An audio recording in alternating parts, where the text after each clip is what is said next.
Alright. I don't care how good the audio, or bad the audio is.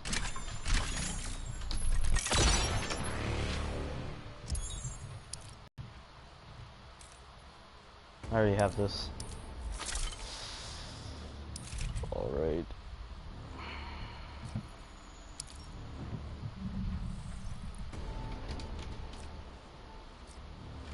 Let's check out our gear. So, Captain Cold. I gotta get rid of some stuff.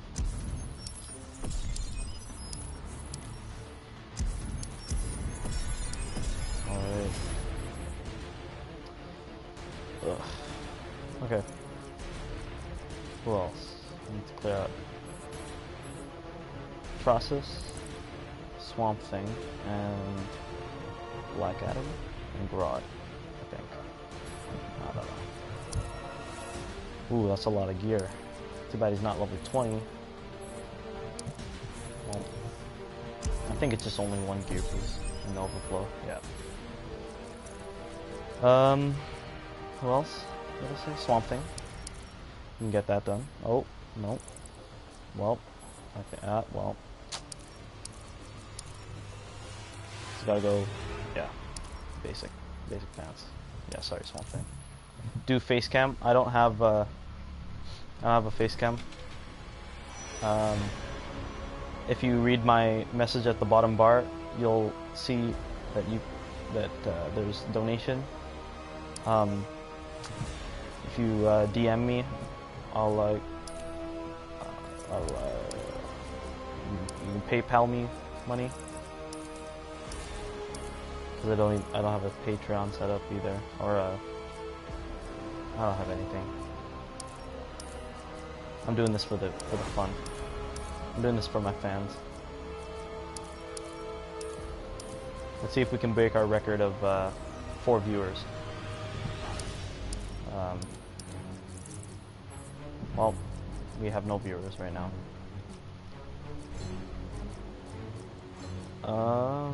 Who else did I need to clear out gear for? Oh yeah, I didn't even do anything with Swamp Thing. What the? Ugh. What other thing has the... What? Okay. I should be able to sell this. Yes. Good. Got 1 regen token. Spicy. 1 comment. Dylan Delhurst. What are my other... Play Swamp Thing. No! I'll learn. This is the same thing. It's... Oh my god. Why did I save these pieces?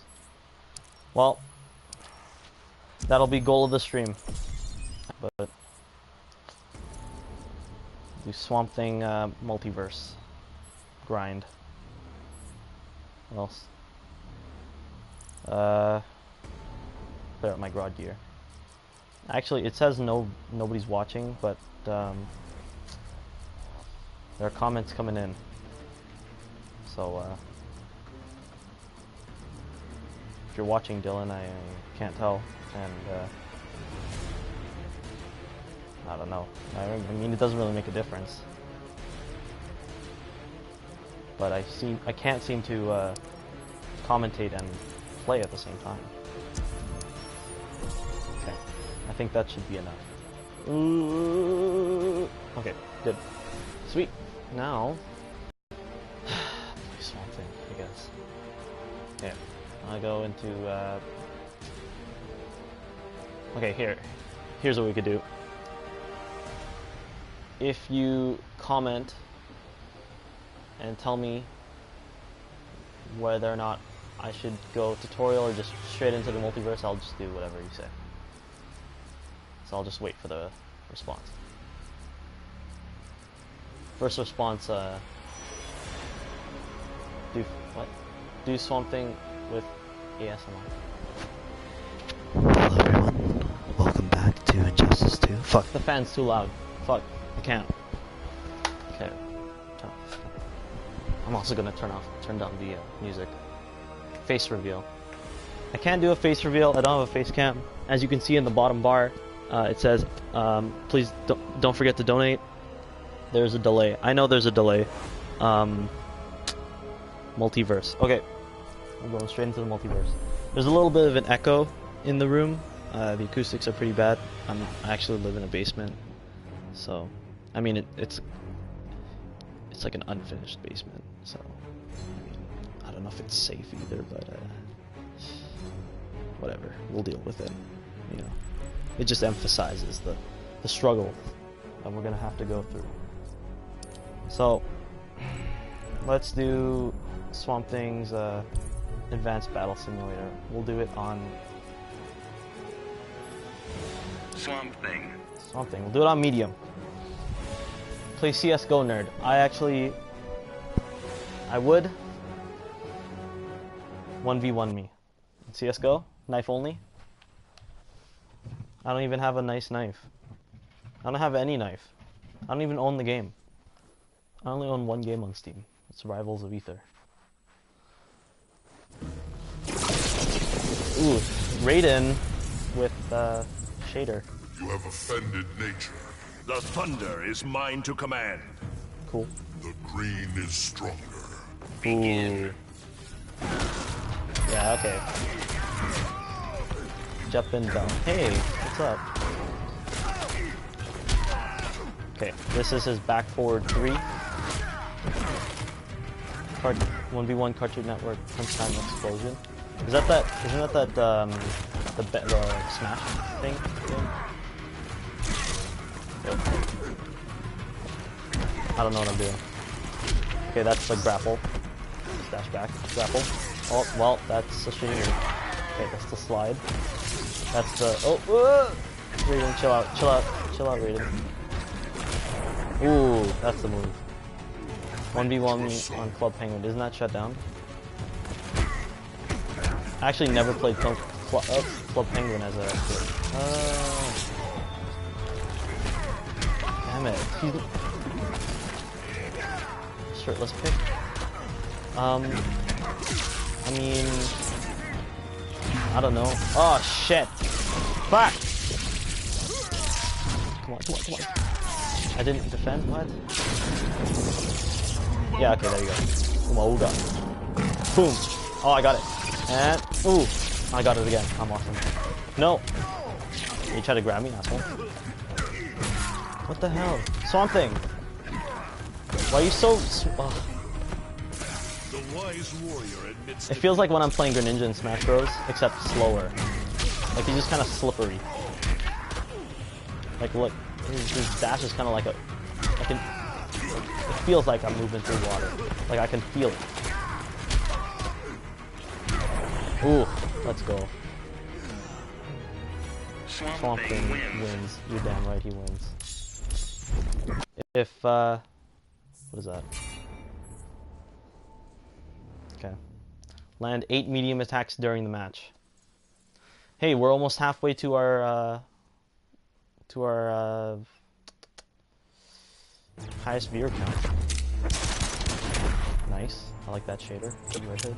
There is no need. Begin. What the fuck? Okay. Okay, I need to land 8 medium attacks. What the fuck? That's his basic 2? Why is it so slow?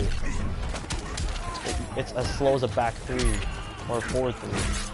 Oh, okay, that's the move. That's the move that uses. How can you show us the edge guard? How to edge guard? Well, if I switch to Brawlhalla, maybe. But then again, I'm not good at that game. I'm just trying to make combos in this game. Okay, so he has. Oh shit! Okay. Fuck off. Fuck off, Jason. Okay, that's like Scarecrow, so it's double. Okay, so that's the first hit, the back one. And if you hit it twice, you can do a stomp. I don't know if you can end it with like a heavy. Do I have a girlfriend? Maybe. No. Maybe someday. Okay, that's nice. It hits low. I like this move. Do you need to burn it? No, well. Oh shit. Oh shit, that's a confirm. Fuck. Yeah, no. There's nothing I can do. Do you have a girlfriend? No, do you? I am Groot. No, that's not Groot. That is Swamp Thing. Is she flat-chested? I mean...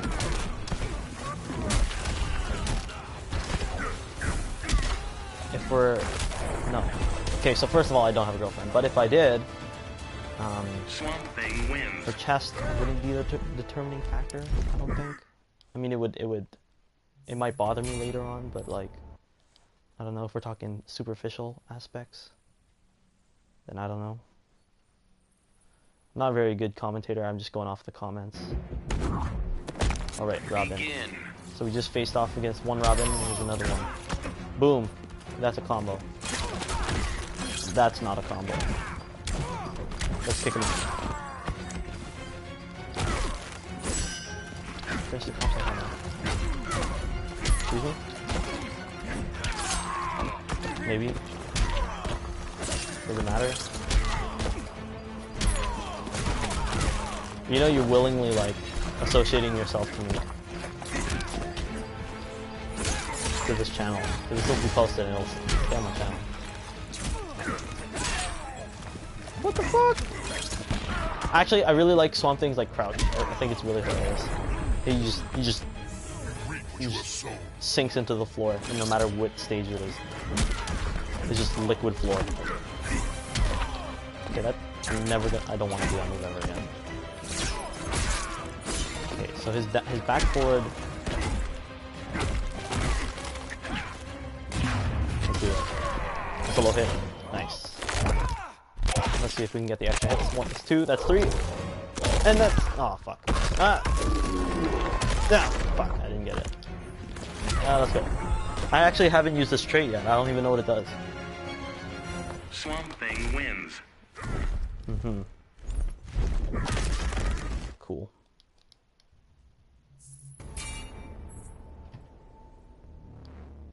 Yes, I think that Swamp Thing is better than Dead Second Robin. You know what? We're going to Slaughter Swamp. The trees bend to your voice. I'll take that as a compliment. A compliment to ease your pain. I think I'm gonna win this. Ogre Mint. That was really good. I didn't even think that was bad enough. I didn't even think that was good while I was thinking it up. I just wanted to make some sort of Shrek reference.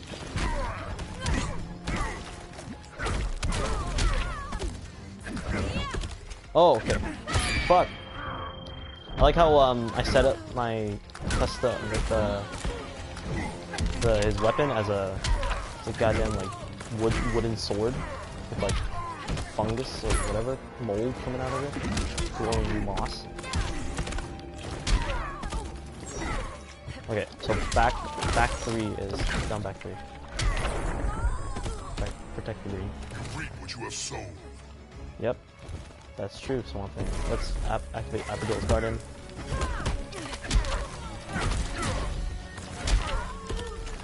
I mean, your name kind of, it has no appeal to it.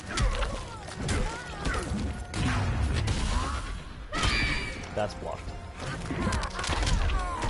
Damn, his back 3 is especially slow. That's gonna hit? Come on. No, it's not. Damn it. Let's go, Abigail's Garden. Fuck! Fuck! Shit. Can't lose here, I gotta protect the green.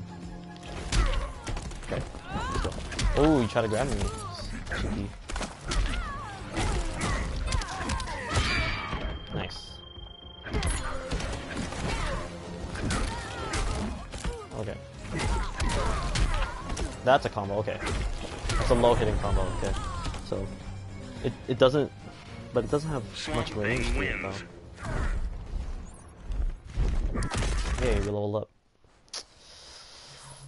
Only 18 more levels away from starting to invest in that epic gear. Where's your brother at?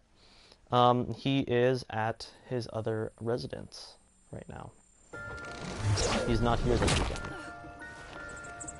Catwoman. Poison Ivy's I accomplice. come to you Former to help me accomplice, Swamp protect the Thing. green. Of course you would say that. Begin. 10 medium attack. Wow. Fuck, I keep on forgetting that that move sucks. What are you doing? What am I doing? What's going on? Hey. Hey. Fuck. Okay, let's just spam this. Is he like a smaller you? Actually, there's a lot of differences between he and I. Like, we look nothing alike. Like, but if you look at our family, I look more like my mom and her family, and he looks more like our dad. His dad's side. But better by 68%. I mean, not necessarily better. Whoa. Whoa, whoa, whoa. Chill out, lady. Stop. Stop. Don't do that. Boom. What the fuck? What just happened? I think that was a gear move. Okay, I don't know. Okay, let's just see. I guess not. Careful, you might get robbed. What are you gonna steal? The green? I can't let you steal the green, Catwoman. Fuck. She's gonna steal. Oh no, never mind. She's fucking garbage. Oh god. Let's go. Let's go. Gotta fight for the green. What the fuck? Oh god. Yeah, let's go. I am green. Swamp Thing wins.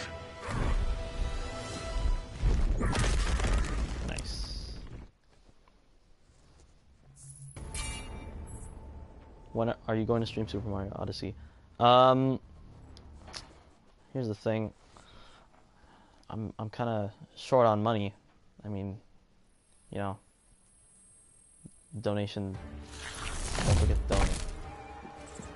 But I do have a Switch, and I haven't checked out the video capture functionality yet, because it just so happens that my Switch is it's pretty much more so my brother's Switch, so he has free reign over whatever, and I usually don't get to see it unless he's around, and he's not around, so. Oh my gosh, that's. What is that? What did I just do? This. No. This, and then that. Whoa, that's so cool. Boom, get wrecked. Unbeatable. It hits mid and it hits low. And I think it hits overhead. Yeah, it hits overhead in the last hit. That's not that area. Block.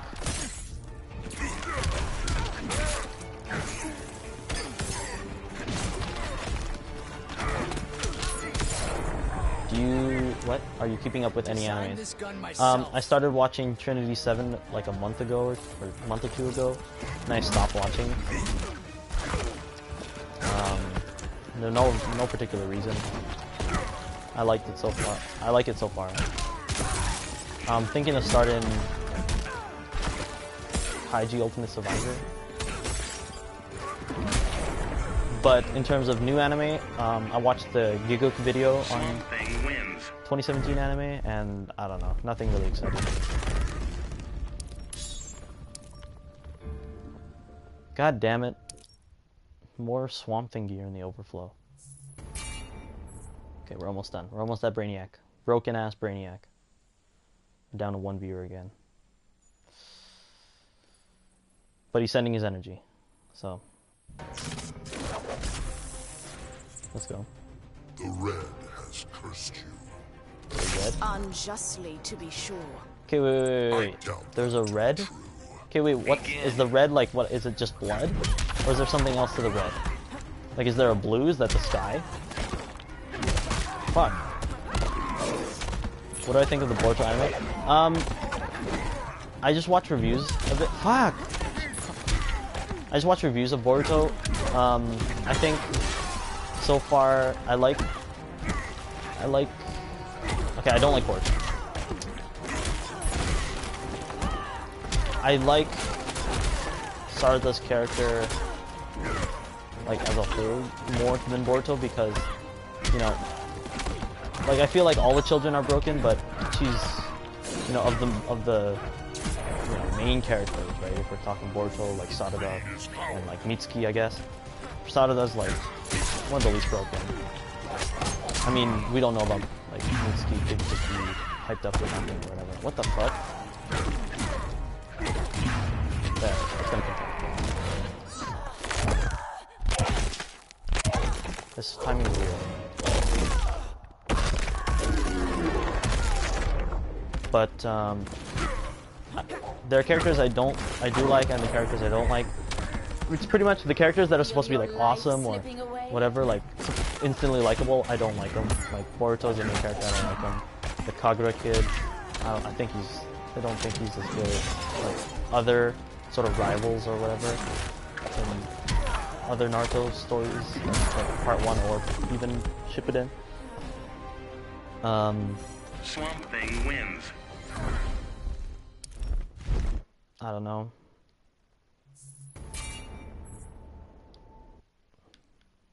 I just think that, you know, there's a lot of potential with the series, but what I've seen for like the arcs up until now, I just don't think that it's kind of living up to its potential. Okay, let's Begin. Go. Bring it.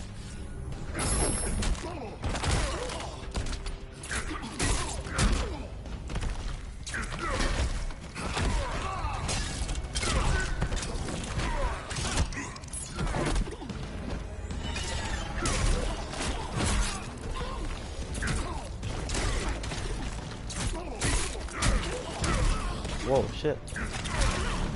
I'm just mashing buttons, I'm telling you right now. I'm just doing whatever combo I remember.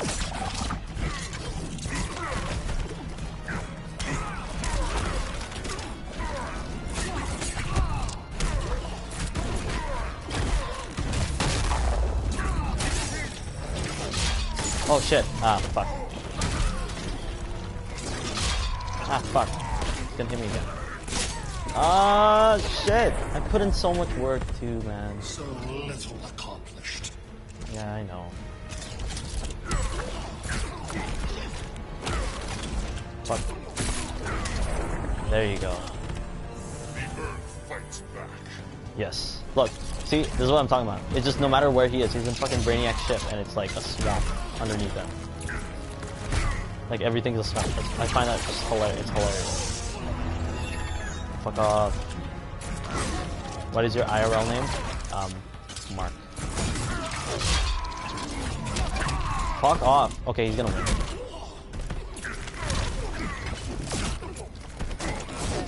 Fuck. Ah, fuck. I'm fucked. Jesus. God damn it. Brainiac wins. Yeah, you can call me Mark if you want.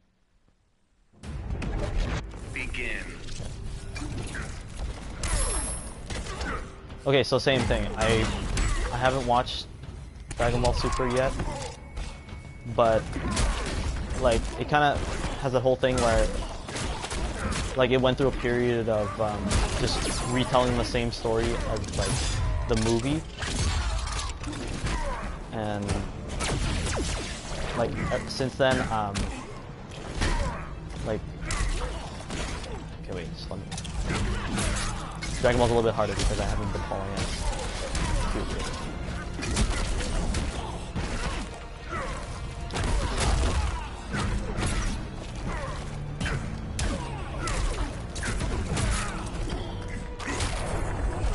Hey Mark.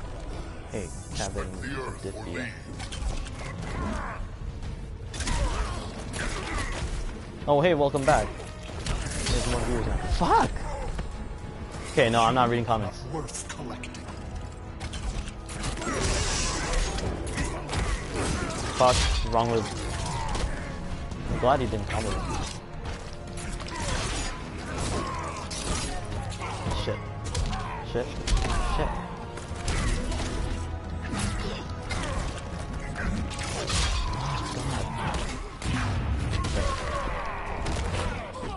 There are your measurements.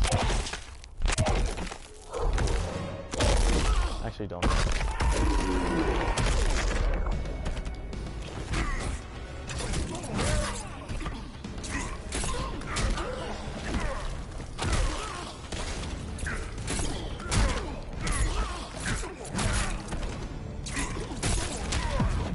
Fuck, he's gonna get all of his health back. Resistance is pointless. I shall endure.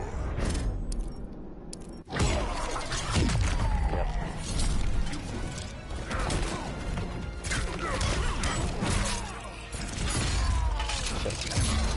Fuck, you can't flash that. Brainiac wins. Oh. Okay, we got closer. Am I going to Comic-Con? Winnipeg Comic-Con, yes. C4? Begin. I went last year. Where I got a nice One Punch Man Opie hoodie. A yellow one though, so it doesn't match the actual color. In which city? I just said Winnipeg. It's the closest, yeah, it's close. So I'm going down.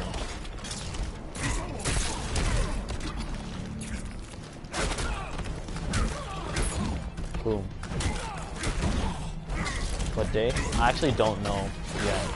I'm not paying for the day, but I'm paying for like if I want to buy anything. I'm just I usually go with my cousin. Wow, you can block those? Wow, fuck me, man. I should have known that. Reap what you have sown. Should have figured that out.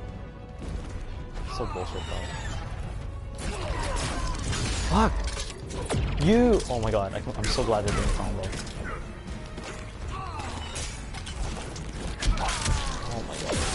Oh dude, Brainiac, you're such an asshole. Your pain brings no pleasure. Your pain brings no pleasure? That's right.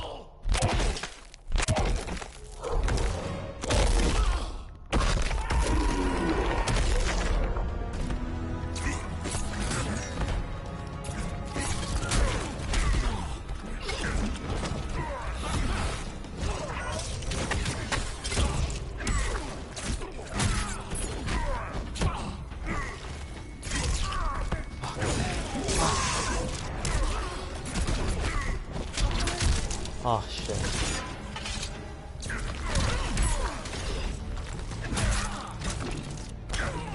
Yeah, but I have no money. I have nothing in my collection. Closest thing I have are characters from fucking Corpse Party. Yes! Yeah, that's right, Brainiac. You're not taking the green. This green is mine.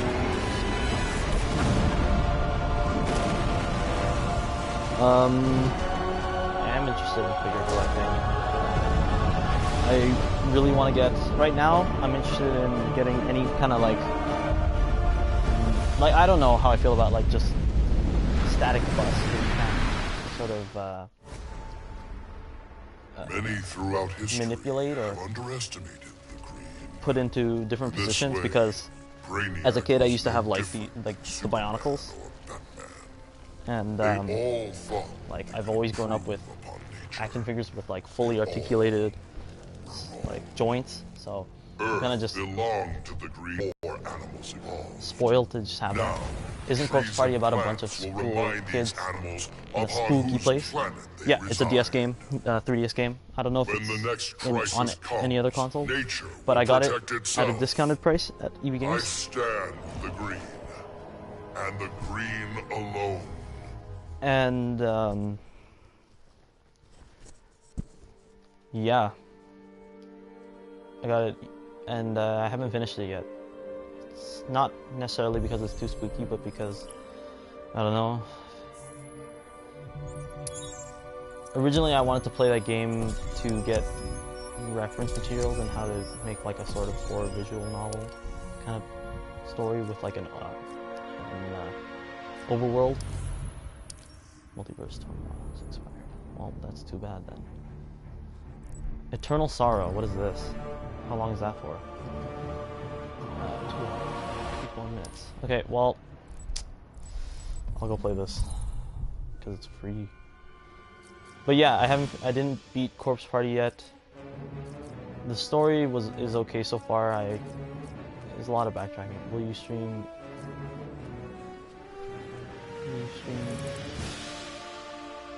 What? What is that? When it's on PS4? I don't know what that is. I don't know what that acronym is. If it's an acronym. What is it? It's Batman. I can do it with Supergirl. Supergirl. Land 8 jump attacks during the match. Ooh. Palms are sweaty. It's cold outside. Rest in spaghetti. To this Batman. Because I'm Fetty Wap. On the shop drop top. And I ain't gonna stop. To the beat. Hard to tell, but you look grumpy. Kryptonians give me headaches. You're in for a doozy. Begin. Boom, boom. Damn it. Oh shit. Okay. Boom, confirmed. Boom, hit the thing. Fuck. Actually, I don't know how I feel about the Justice League movie. Shit.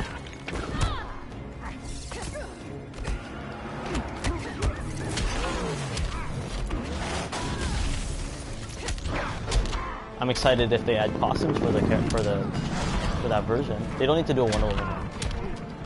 Or they can do what they did for the TV premieres of all the CW shows. Fuck, he keeps grabbing me. Shit. Damn it. Oh my god, his priority is too good. I only landed 2 jump attacks. Fuck, and I missed. Okay, go, back. There, he confirmed. Shit. Oh my god, I'm such... Oh god. Yeah, I deserve that. Yeah, I'm gonna lose this one.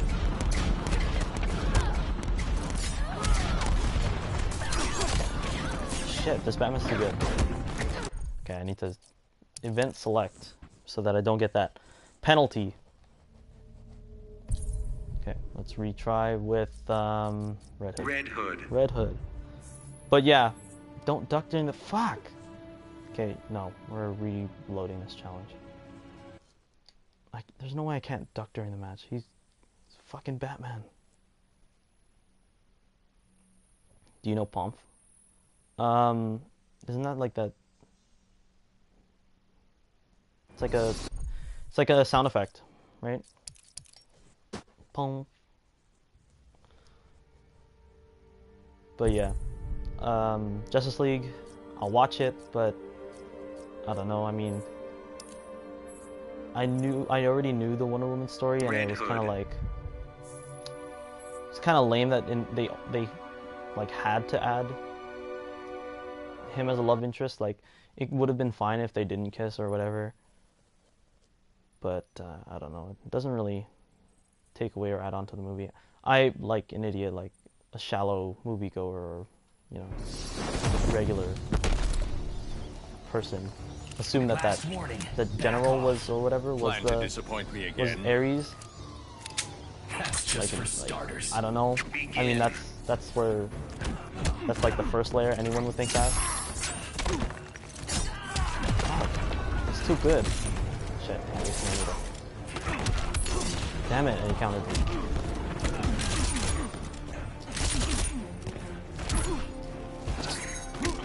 Shit. Oh, he's out of range. Okay. When does Jeff come over? Jeff comes over like weekdays, weekdays. On Saturdays. But he's not coming over tomorrow. He's got stuff to do. Real stuff. Better stuff than just stay inside and play games or whatever. Fuck, I blocked low. Rethink your strategy. I did, I changed characters. Fuck, it's so good. Oh my god, he spent 2 meter. Jesus, jeez, man. Chill out. And there's that. Boom, boom. Boom, boom, boom, boom, boom. Nope, didn't get anyone. Boom. Boom, boom, boom, boom, boom, boom, boom. Dang it.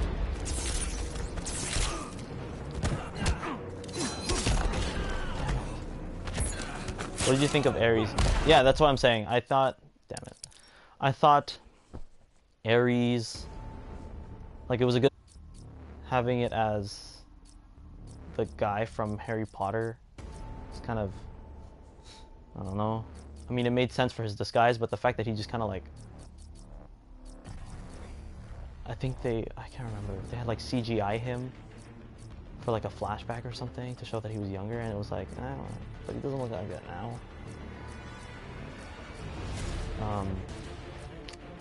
I think the villain was done well. Romance was a little bit forced. I'm gonna use an AI. Supergirl. Do it. But oh, 6 light attacks. Okay. But I mean, like in terms of the supporting cast, like those guys, whatever they're called. Find Ares in World War II. I didn't expect her to actually find Ares in World War II. You didn't?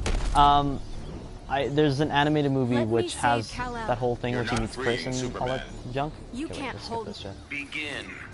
And yeah, no, I expected her to find him, but I thought it was a stupid like general guy, which is too obvious. Like it would have been such a lame like plot twist. So I liked where they took the villain. Ares makes sense as a villain because otherwise, if you don't have Ares, you have like Cheetah or Cersei, and it's kind of like Cersei. Then you kind of compare like Wonder Woman to Now don't you feel silly? the Thor movie, like Thor 1, because if you think about it, right, if we compare the DCEU to the MCU, it's like Wonder Woman takes the place of Captain America, right, where it was the last movie before Avengers actually happened, and it took place, you know, during the Cold War. It like took place in the past, right, to tell about a character's story, and then it shows their their kind of development was like completely new in the event. I'm talking about. But for Wonder Woman, right, we see like it's like a reverse situation, more like a Hawkeye in Thor, where we get a little glimpse of him. Except, you know, Hawkeye was really subtle. It was so subtle, in fact, that people thought Hawkeye's Still first fighting a appearance girl, was, hero? there's some people You're no ordinary thought his first girl. appearance was in Avengers. But if they did Cersei as a villain for Wonder Woman, then they could introduce the whole magic aspect, which they haven't done in either. She lost. In either, I don't really care about the score. They'll introduce magic into the DCEU, which hasn't been done like outside of the shows. What did you want to teach me? That the shadows are your friend. Like it's up until I'm way now more of a sun with and the Batman fun girl. movies and the Man of Steel Begin. movies. It's been mainly just like, especially with the Nolan movies, it's been super grounded in like reality, and with Superman and even like the CW shows, it's more so like metahumans, like that's all. I'm pretty sure all of like season 1 Flash was just metahumans. Or season 2, I didn't watch Flash. And then Arrow, was more like Dark Knight shows or whatever. But yeah, if they introduce magic, then you could go with like Zatanna, one of my favorites personally, or Constantine. Like they didn't end up doing that Constantine show, right? But I feel like, magic's, it's kind of like a hit or miss kind of thing. If you compare Thor 1 to like Doctor Strange now, it's kind of dated in comparison, or even just Thor to the other Thor movies. If you just watch Thor, you can see the progression of how magic kind of went away, and it went to more like a space opera sort of thing, like Ragnarok, which I am excited for actually. My only qualm about that is how Thor is kind of like, my only problem with the MCU characters in general is how they kind of fit one whole like archetype, which is like quirky and, you know, hilarious all the time. Like you can always expect them to crack jokes, like even in the worst times or whatever, which is not true of all Marvel characters. Yeah, Marvel's more lighthearted and more imaginative, you could say, than DC, but like less serious. But you know, in general, like Thor, he's the god of thunder, and you know, his weapon is a big hammer. It's not like he, you know, cuts people up with finesse. He like bashes them in. Like, you know, this is a brutal guy, and yet you see him joking about, you know, oh yeah, this is my friend from work. Like, excuse me. Like, I really like Tony Stark because he was the first one, plus I like Iron Man because it had that whole, like, you know, he's cynical because, you know, he's an alcoholic. I doubt it. He has got that whole backstory which was fleshed out throughout, you know, 3 movies. But like, that sort of thing where he's like cynical, it doesn't really work for Thor or whatever, or that he's just humorous. It doesn't work for Bruce Banner really because he's kind of like always dealing with this inner turmoil, and I don't think that makes him like a funny kind of guy. I think that makes him like a really on edge type of guy, like really nervous. Like if you watch the Avengers Earth's Mightiest Heroes movie, there's 2 of them. You can see how like Bruce Banner, he's depicted as like a guy, how he's really just like timid and I'm not saying it's bad, I'm saying it's like, you know, it sort of fits into the mold of what the other Marvel characters already do. Spider-Man's refreshing because he's a kid, but like he still also fits that archetype. Doctor Strange, it's appropriate because that's how he is in the comics, and that's how he is, you know. Like I also knew the Doctor Strange story because of an animated movie. Same with Wonder Woman. When I went in, and I knew what kind of story was going to be told, so I enjoyed that.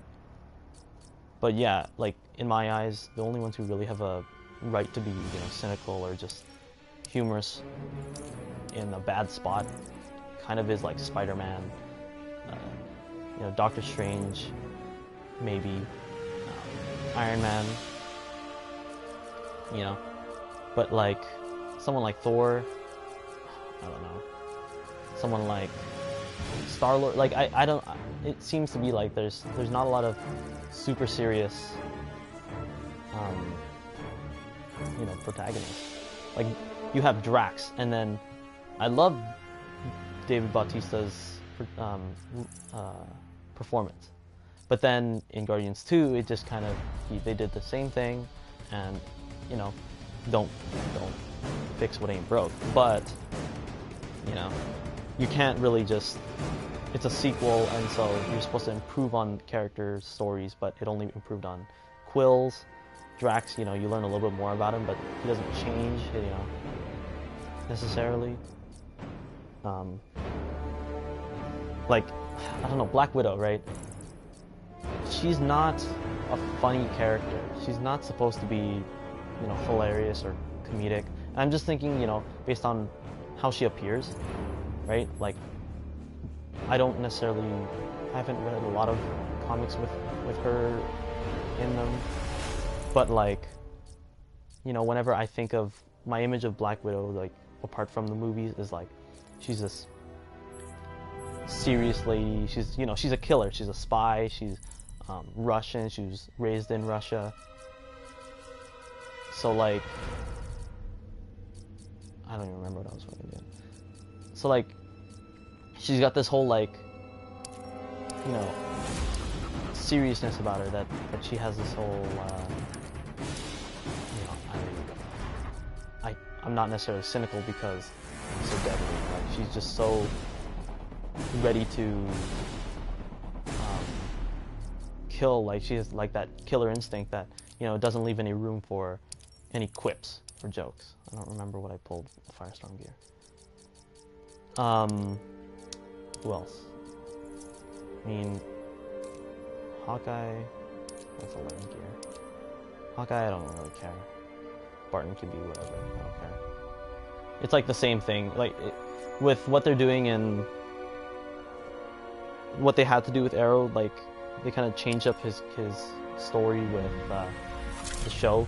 They had him be like this whole edgy, you know, Bruce Wayne. Oh, you stayed on the island for 5 years.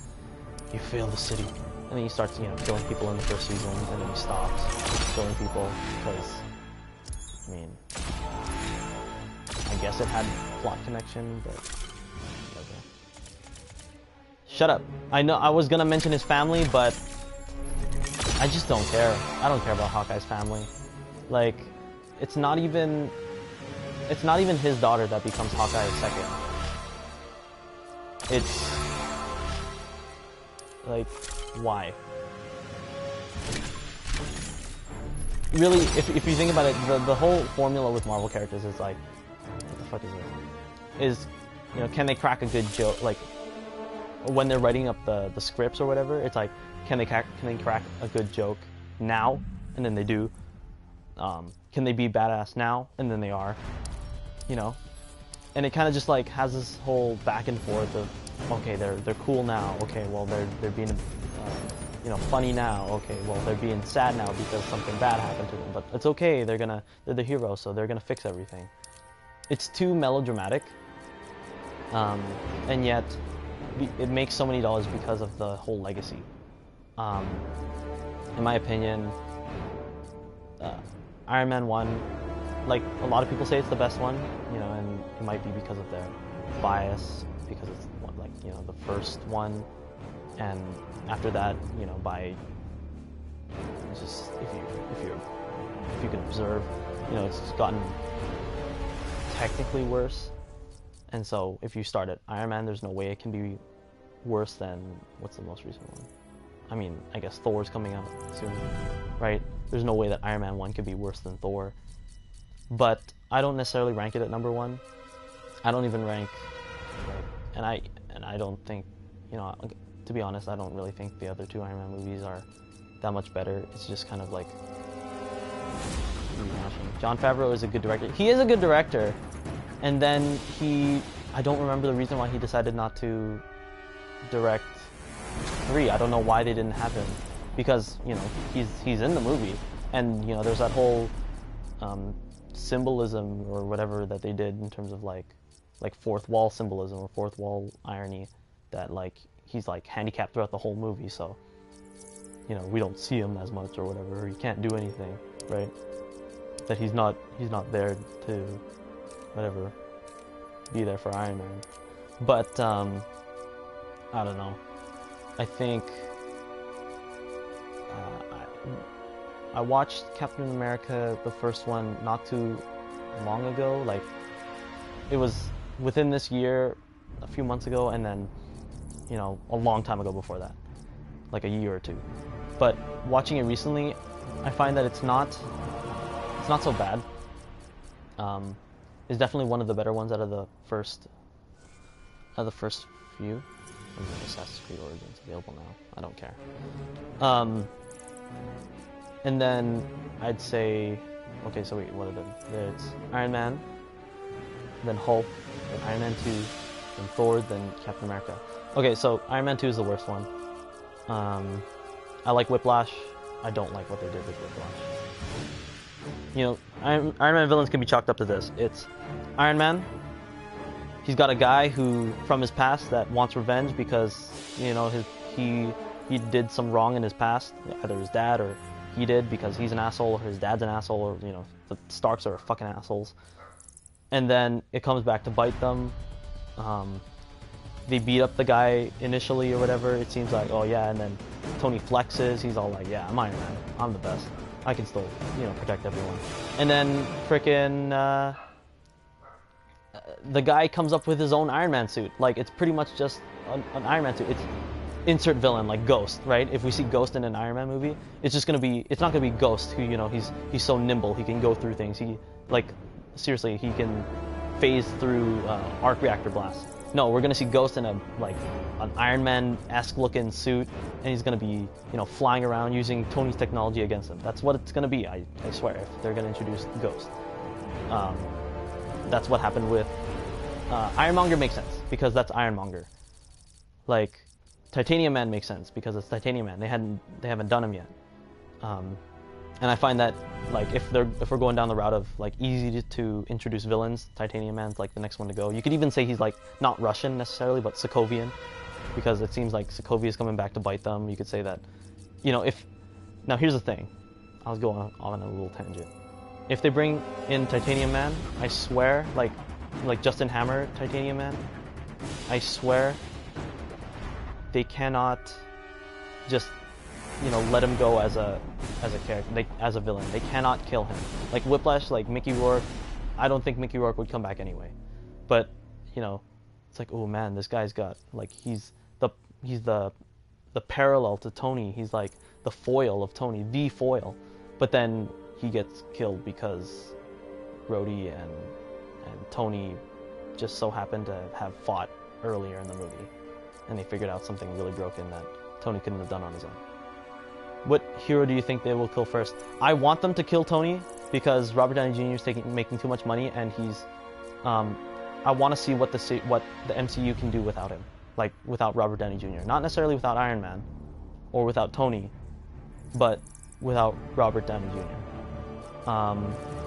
If Cap dies, then they'll be going in a direction that sort of steers them along the sort of path, like they'll have a bunch of comedic heroes left. Cap, I was gonna get to Cap, and Cap is one of the only characters who's had an arc that he's gone from being like, he wasn't even humorous, like he wasn't even funny in Avengers, like that whole, oh yeah, I get that reference, I understand that reference. That wasn't funny. That was just kind of like, I felt sorry for Cap. I'm like, wow, you got that monkey in a barrel reference. That's good for you, Cap. You know, pat on the back. But like, if they kill Cap, then I feel like, you know, they'll have wasted depending on how Infinity War 1 goes, they'll have wasted a really good character. But on the other hand, they could close up his, you know, whole character arc with Bucky or whatever. And yeah, I'd be fine if he died. It'd just be like, you know, a shame if they didn't introduce a character with equal amount of seriousness. If Robert Downey Jr. dies, or well, Stark, then it allows War Machine to have his own stories. Hopefully. Like, and the War Machine stories are, and you can even go down the path of like, you know, the whole Tony isn't really dead, like what they did when they had the War Machine, when they had Tony fall to his like alcoholism. I'll let some gameplay go so that you're just watching everything.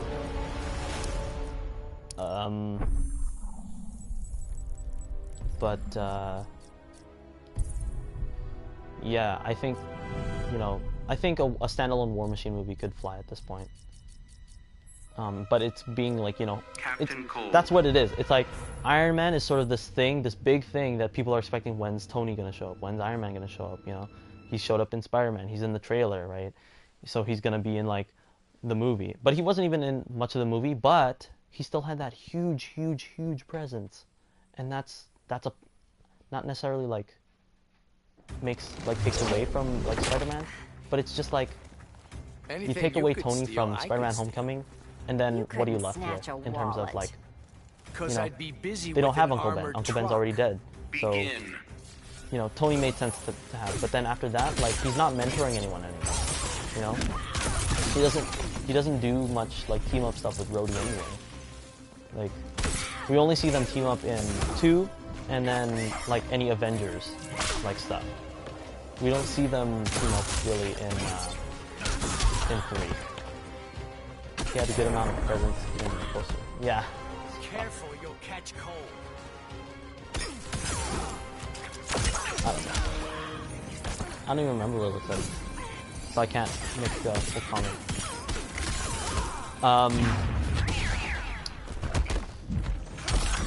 What's up? It's Caleb. Is that Caleb?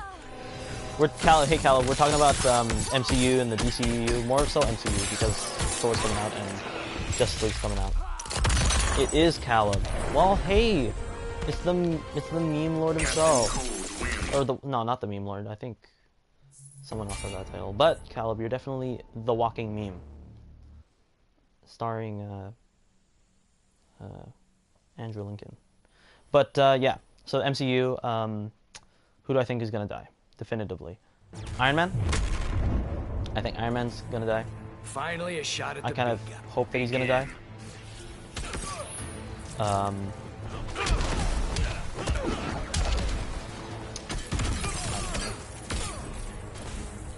They're really like it's gonna come down to who's like they're not gonna kill off someone new, because if they kill off someone new again, then I think people will actually like Marvel will actually start losing viewership. I don't think it's gonna make a significant difference, like, you know, how the whole like Nintendo could, you know, be in bankruptcy for 20 years and they'd still be fine, right? But you know, I just think that there's already people that I know who have quit watching those movies, not because of, you know, it doesn't look good or whatever, they don't like the story, but rather, you know, it's kind of just a rehashing of the same thing over and over and over again. Not like DC is doing any better. I think that the sort of cinematic direction, like the way that they're going with cinematography, I don't know how I feel about it. It's too, like, there's comic book, or there's realistic, right? Here we'll take the spectrum of like comic book movies or superhero movies or whatever. There's very realistic or very grounded, like something like Unbreakable, which I finished watching yesterday. I really like that movie. And then you have something a little bit less realistic, which is like Batman. I know Unbreakable has some sort of thing with like supernatural stuff or whatever, or I don't know, like metahumans and things.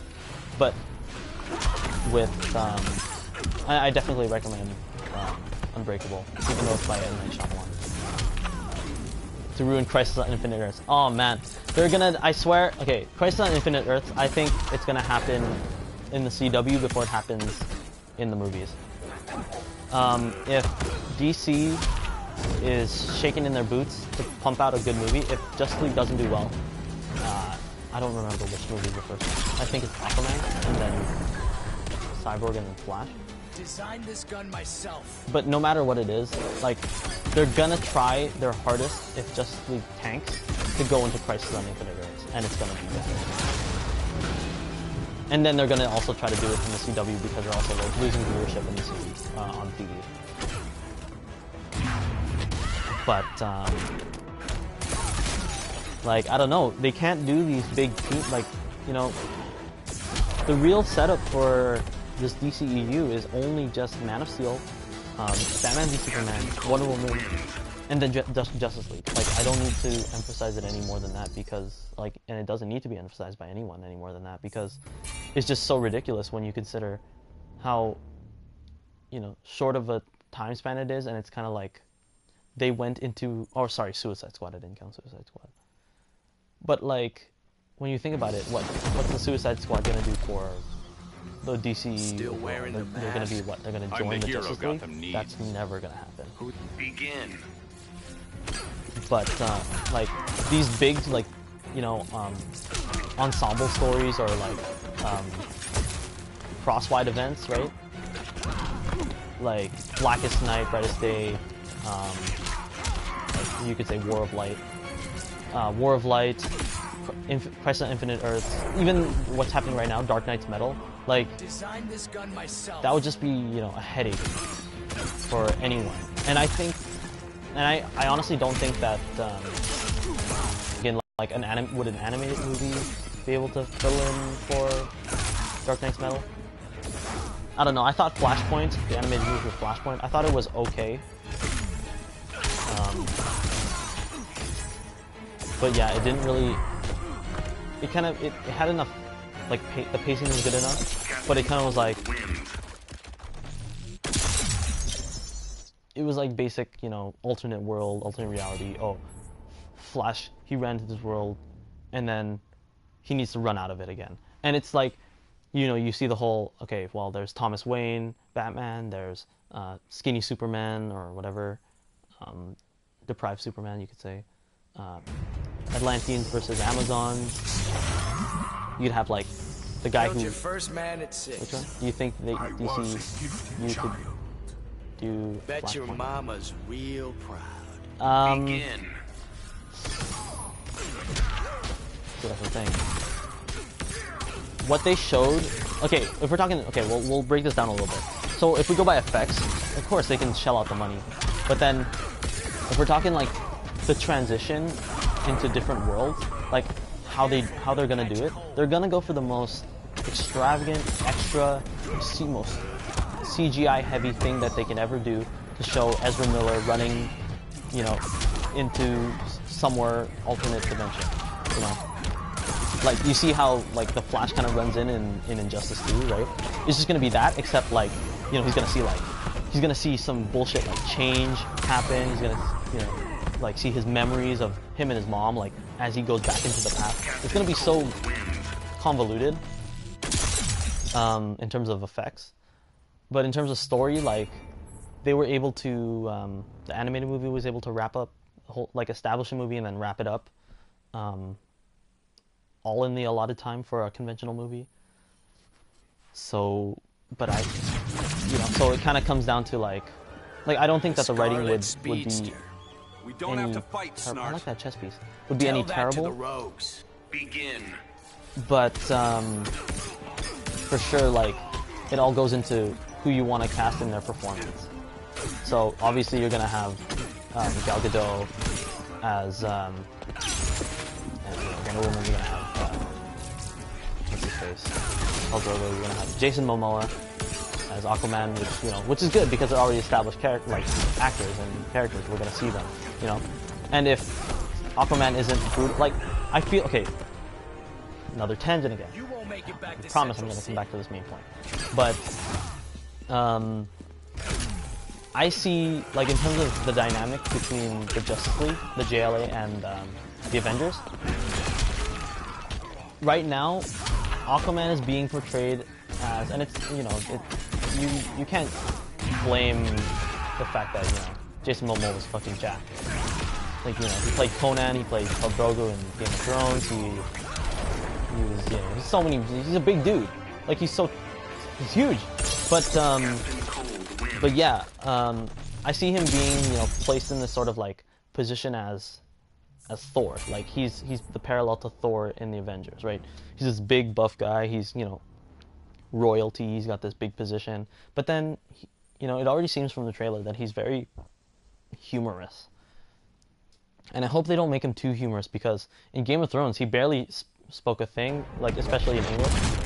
And then he was just menacing. He just killed people. Like, You're a I don't bully, expect him to kill plain people and simple. necessarily, but I just expect him to be, really Bet you'll get a hardcore, not so schoolyard much beatdown. humor. Begin. And so if they do make him humorous or whatever, and when they do Flashpoint, I'm going back. Yeah, I finished my time. Right? Even if they do make him into that whole, like, same thing as Thor, I think that if they do Flashpoint, then it'll, like, fix things almost. At least we'll get to see Jason Momoa, badass, who, is not, he's not funny at all. His wife was murdered, because and it's technically his fault. We'll be able to see bitchy Wonder Woman, which personally I don't like in Injustice, but I mean, she exists, so you gotta accept it. Oh yeah, for comment on another tangent for Wonder Woman, I think her innocence in her flashback, it's kind of just, I don't know, it wasn't needed. Like, after a while, it was just kind of like, you could have phased it out, the fact that she was so innocent, and just have her, because, like, she's on the battlefield at this point. She's at the war. She's using her, her battle instinct, her Amazon instinct to fight and, take out the sniper. And then peaceful times in the town of whatever. And she's, like, slow dancing with Chris Pine it's all nice and whatever. I don't care. No, that's so. I want to see her like beat people up, beat dudes up. I want to see her like, you know, throw a tank again or whatever. But yeah, we'll be able to see that in Flashpoint. So, you know, I think that both Jason Momoa and Gal Gadot could do, you know, brutal or badass, you know, Aquaman and Wonder Woman fine. But like, I don't know who they get for Thomas Wayne, honestly. Like, how do you get an even more gruff performance than frickin' whatever Ben Affleck was doing, or whatever he was thinking during Batman v Superman? I don't know how you can get edgier than that. Like I do know how you can get edgier than that, but how can you make it like, you know, Batman and tasteful, right? Sort of like, how do you make it fit? Because the world of Flashpoint, yeah, it's like shitty and it's Barry's fault, but like, it was interesting. It was interesting because it's like you see a Batman who is willing to, you know, kill, who is willing to whatever, you know, he's willing to go farther than Bruce because, you know, he's not a kid who was growing up based on the ideals that, you know, criminals need to be stopped, but he was a father who saw his son murdered, you know, and then his wife became his greatest enemy. Like, I don't know. I think, so here's the thing, Flashpoint's easier to do than Justice League in my opinion, because you just you can kind of like undo it, right? If it doesn't work, then, you know, you could just chalk it, you reduce the budget, spend a little bit less money than whatever Justice League's budget is, or budget was. You don't even need to add like Cyborg, really. You don't need to add, you know. I'm pretty funny too, whatever. you know. You just do Flashpoint, and then if it doesn't work, you undo it. You know. You're going on ice. You just pretend that nothing changed, right? But like something as big as Crisis on Infinite Earths, or you know, what the Avengers. The problem with the Avengers in Phase 1 or Phase 2, Avengers and then going into Phase 2 was the fact that there were no like real ramifications.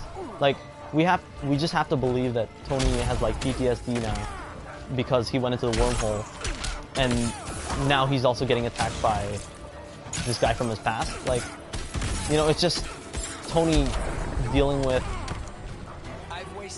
whatever, just dealing with all this shit.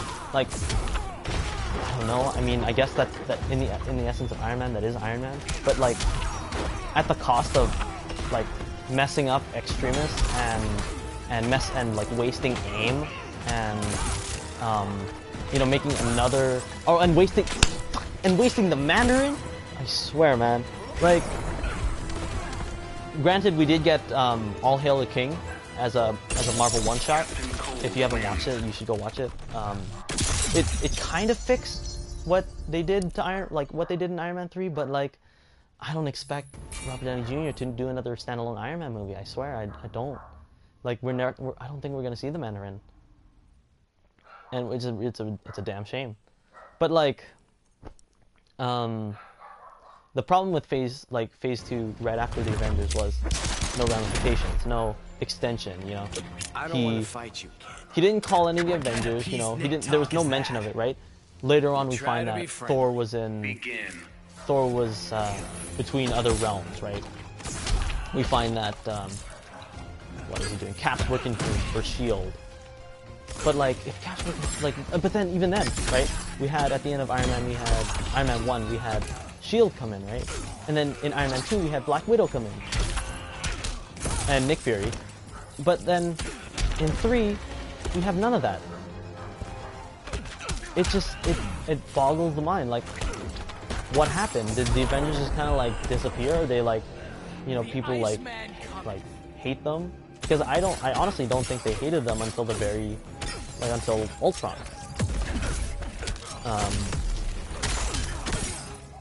And so yeah, it was Iron Man 3 and then Thor: The Dark World. Yeah, so Thor: The Dark World for sure. Definitely like just as weak a sequel as Iron Man 3. Scum like you deserve to die. Feelings mutual. They give the audience or the fans what they wanted. They made Loki, they gave Loki lots of screen time. They made him like a hero. But then the ending is just, it's so like, it had so many like questions to be answered, which never really got answered until now, Ragnarok. But then it's like, okay. So if we take what we got from the Dark World, they're looking for Odin, or no, like Odin sitting on the throne. Like the whole conversation that they have in the end is actually Loki, and Loki's on the throne now. Okay. Now, how is Loki, like from what we've seen in the trailers, how is Loki, you know, with Jeff Goldblum, you know, watching Thor, right? Is the Hela portrayed in this version supposed to be, okay, spoilers, so like cover your ears for the next like 2 seconds. I'll give you some time. Okay, if you haven't covered your ears, or if you are covering your ears, or if you cover your ears and then you stop covering your ears, I'll just, this is hard. Spoiler alert, and right after this I'll say it. You know, Hel is Loki's daughter. Okay, that's the end of the spoiler. But like, I don't know if they're gonna do it like that. Like, because what the hell? When the hell did Loki have the time to when did Loki have the time to do that? And you know, who with who, and you know, do gods just age faster or whatever, or Asgardians, or people with Asgardian blood? Or, no, he doesn't have Asgardian blood, but you know, it's Eternals, whatever you want to call them. So yeah, there's a lot of questions to be answered, or questions to be asked, and you know, answers that need to be given with Thor Ragnarok. Captain America has done a good job so far as a trilogy. It's cemented its spot as like its own kind of standalone, because you could take away the whole Avengers and it's what are we on? We Captain America. Oh yeah, we're on Captain America 4, right? Like Nomad, I think is the next other one, or is that what he's called in the movie of Infinity War? I don't remember. But yeah, definitely. I mean, you go from this kid, you know, his origin story, but then he loses Bucky, which, you know, I personally didn't know at the time, you know, what was gonna happen. I just remember that he did lose his friend because I knew it was coming because I watched the animated movies when I was younger. And then you know, he kind of, and then he came back, right? He came back, and it was like, okay, well, you can kind of see where the story is going. You know, it's a story about the relationship between these two guys and his friend, that they've been with each other every step of the way. You know, that if you really were to question, like, if you hated Cap in Civil War for siding with Bucky and not Iron Man, or like being an asshole and leaving Tony, you gotta like watch all 3 movies in sequence. Like, cut out all of the the Avengers movies. Just watch the 3 movies in sequence, and you know, if you need a refresher, then just read a synopsis of the Avengers movies, and then just realize that, you know, these guys have, you know, he went from losing his friend to finding his friend, but then realizing that his friend is you know, a killer or things like that. So he's torn between, does he like save his friend or not? He ultimately decides to believe in his friend, right?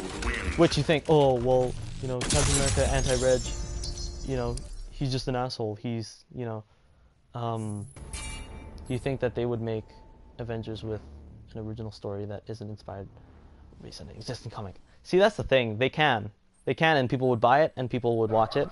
And here's the issue with that, is that it would all just be eye candy, and it's like it'd be like a filler in an anime. Fire, you know? And ice. Fire thaws ice, Captain. Let's give a comparison. Different mediums though, or different media. We have Injustice, right? Injustice, Gods Among Us came out. I don't know.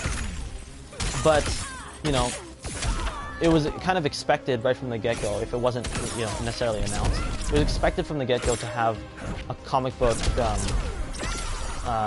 companion, right?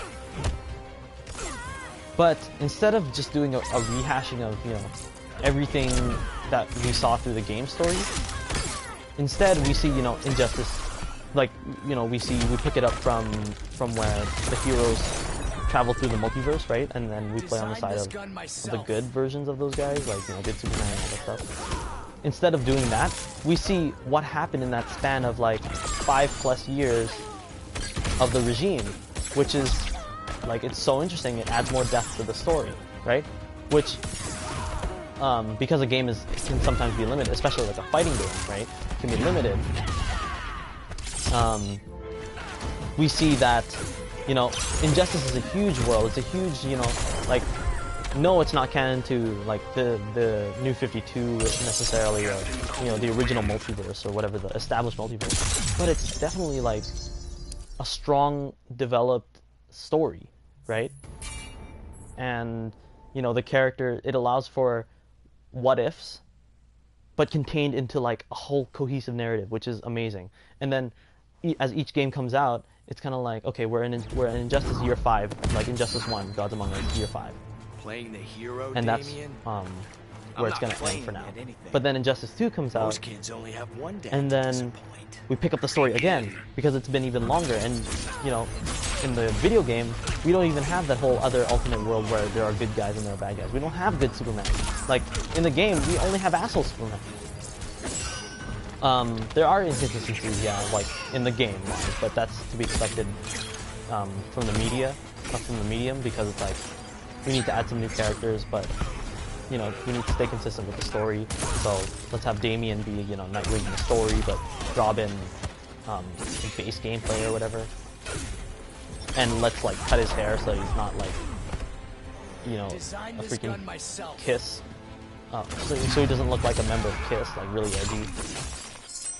But yeah, in terms of how you translate that from game to comic, right? From original movie to like, and inevitably a comic is what I'm getting at, right? That if they make an original movie, it's gonna be made into a comic, or a spin-off, right? Will happen.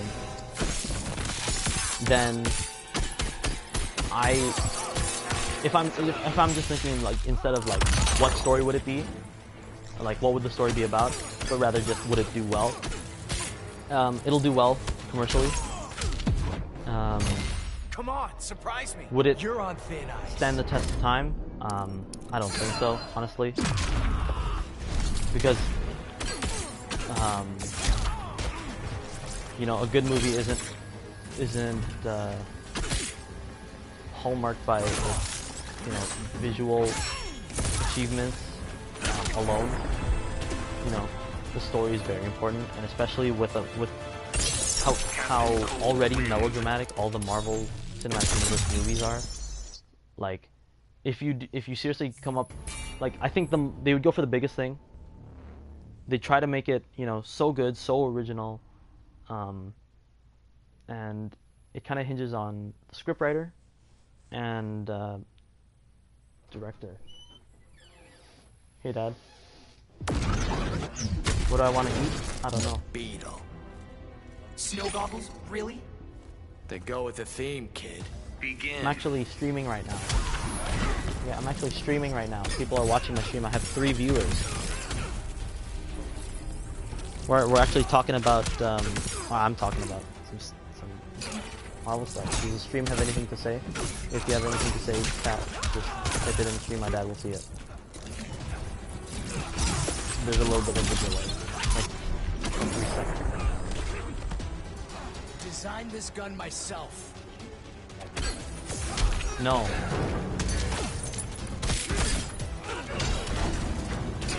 I know, there was a power fail. I told my friends that there was a power fail while I was in the shower. Hi, he says hi. Dylan Delpers. He's one of my viewers. There's 4 viewers. Look, we're almost at... Yo, that's the most viewers I've ever had. If we can beat that, that'd be great. What's up? I'll keep the stream going for a little bit and then we can go do something. I'm so going to beat you. Feelings mutual. Are you gonna make something or are you gonna just... Well, we have lots of food in the fridge. Oh.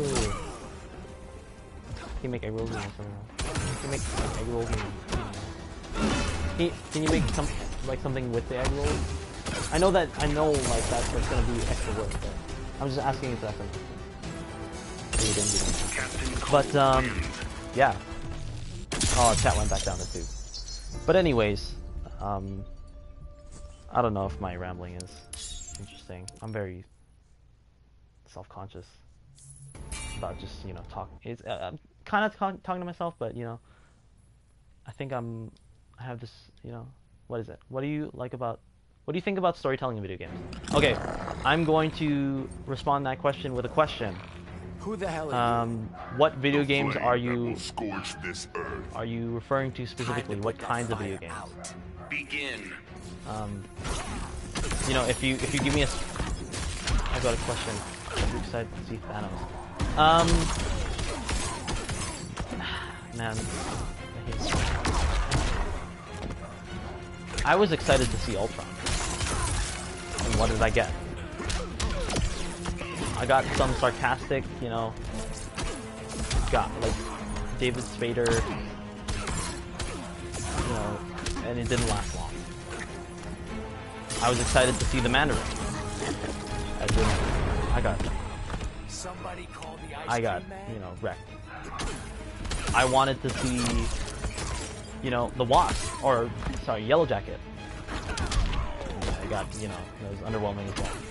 There's so many enemies I wanted to see, like Red Skull.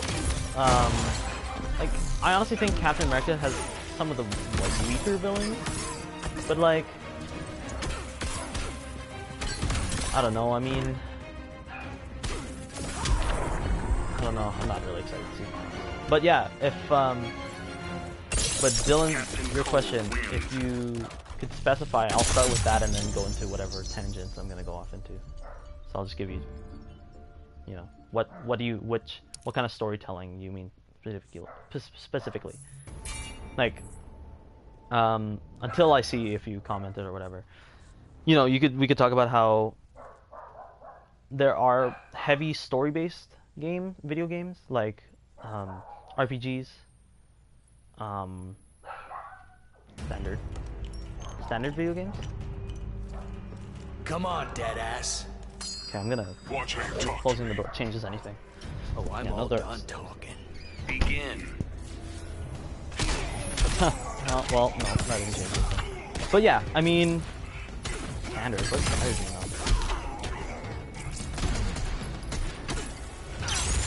know? Okay, so I'll just get into it slowly if you want to elaborate, and maybe I might get into it while I'm explaining. So like with you know, RPGs and visual novels are the two big story-based video games, right? Visual novels, it's a lot of just clicking. There's point-and-click adventures, which is purely storytelling. The one most video games. Generally, what do I think of the storytelling in video games? Storytelling through gameplay, or storytelling through a narrative. Okay, so let's use Super Mario, right? Side-scrollers. Side-scrollers are generally harder to convey a story through, because unless you're you know, shoving text down your player's throat, you know, at every you know, into their way, then you're just gonna kind of you know, just make it so that your game is like, already you have this whole difficulty of you know, gameplay, but then you're trying to unload a story upon them. And I'm not saying that story or text or dialogue or whatever littered throughout like something like a side scroller would make a game harder. I'm just thinking that, you know, what you're you're then skewing what your idea, like what you as a developer, what your goal is. You know, just kind of like, am I trying to tell a story, or am I trying to make some enjoyable gameplay? Like, what am I trying to my player base? What kind of player base do I want to build? Like, you know, yes, the people who like side scrollers, but the people who like side scrollers with heavy story, like Cuphead. I know I haven't seen full gameplay, so I don't know if it has more than just side scrollers. And you know, of course it has a story. Like, you know, Cuphead, Cave Story is a big one because it has that whole, like, you know, multiple endings or whatever. An enjoyable game with inspiring story that attracts everybody. Okay, let me think about that.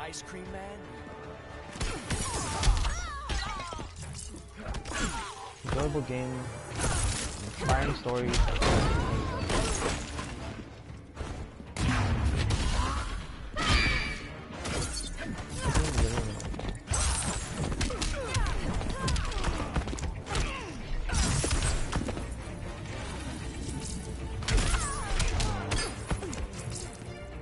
See that?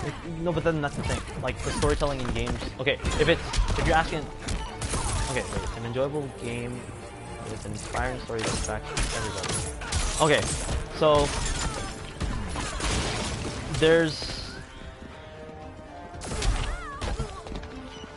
I played most of the Mega Man games. Not all of them are side scrollers, just the originals. Mega Man X. Oh my foot's cramping. Oh, ow. Oh, Charlie Horse. Oh. Okay, so Mega Man games. The original and then Mega Man X, they're side scrollers. Battle Network and Star Force, they're RPGs. And then Legends, Mega Man Legends is third person, or I think you can also go first person. I haven't played that. That's the only one I haven't played. You know, sort of like third person, open world. I was on the N64. So I'll put you with the side-scrolling one, Mega Man 1 was all just about, you know, you jump and shoot, you beat the next boss, and the storytelling was kind of, there was no cohesive like story. There was text. Mega Man 8 voice acting. Mega Man 8 voice acting, or Mega Man X. But like Mega Man, if we're talking about, you know, the game is enjoyable, right? The gameplay is enjoyable. But we don't really get a general like story out of it, right? You have to kind of read the manual or like get a companion book to experience the story of Mega Man. Like, you know, how you find out that the Robot Masters were originally created by Dr. Wily, you know, or sorry, Dr. Light, and then enhanced by Wily. Like, I feel like we get a sense of story through gameplay when we go through the Robot Masters, right? And you use the Robot Masters to defeat the other Robot Masters, because then you get this whole theme going, right? And the key to any story is a theme, right? At the heart of every story is a theme. And so with the theme of Mega Man, and all Mega Man, right, is improving and learning from overcoming your obstacles, and then even to the point where you can use them to your advantage, right? So with you know, especially with that whole idea that you can beat a Robot Master easier, that you have a specific Robot Master power. You know, you're learning. You know, Mega Man's all about learning, and the story is that not only are you learning, but Mega Man's learning, and Mega Man's improving, and you're improving. You know, you're getting better at dodging, jumping, and shooting. So in terms of that kind of delivery of storytelling, I think that's effective. However, Mega Man is limited because, well, you know, partly because it was on the NES.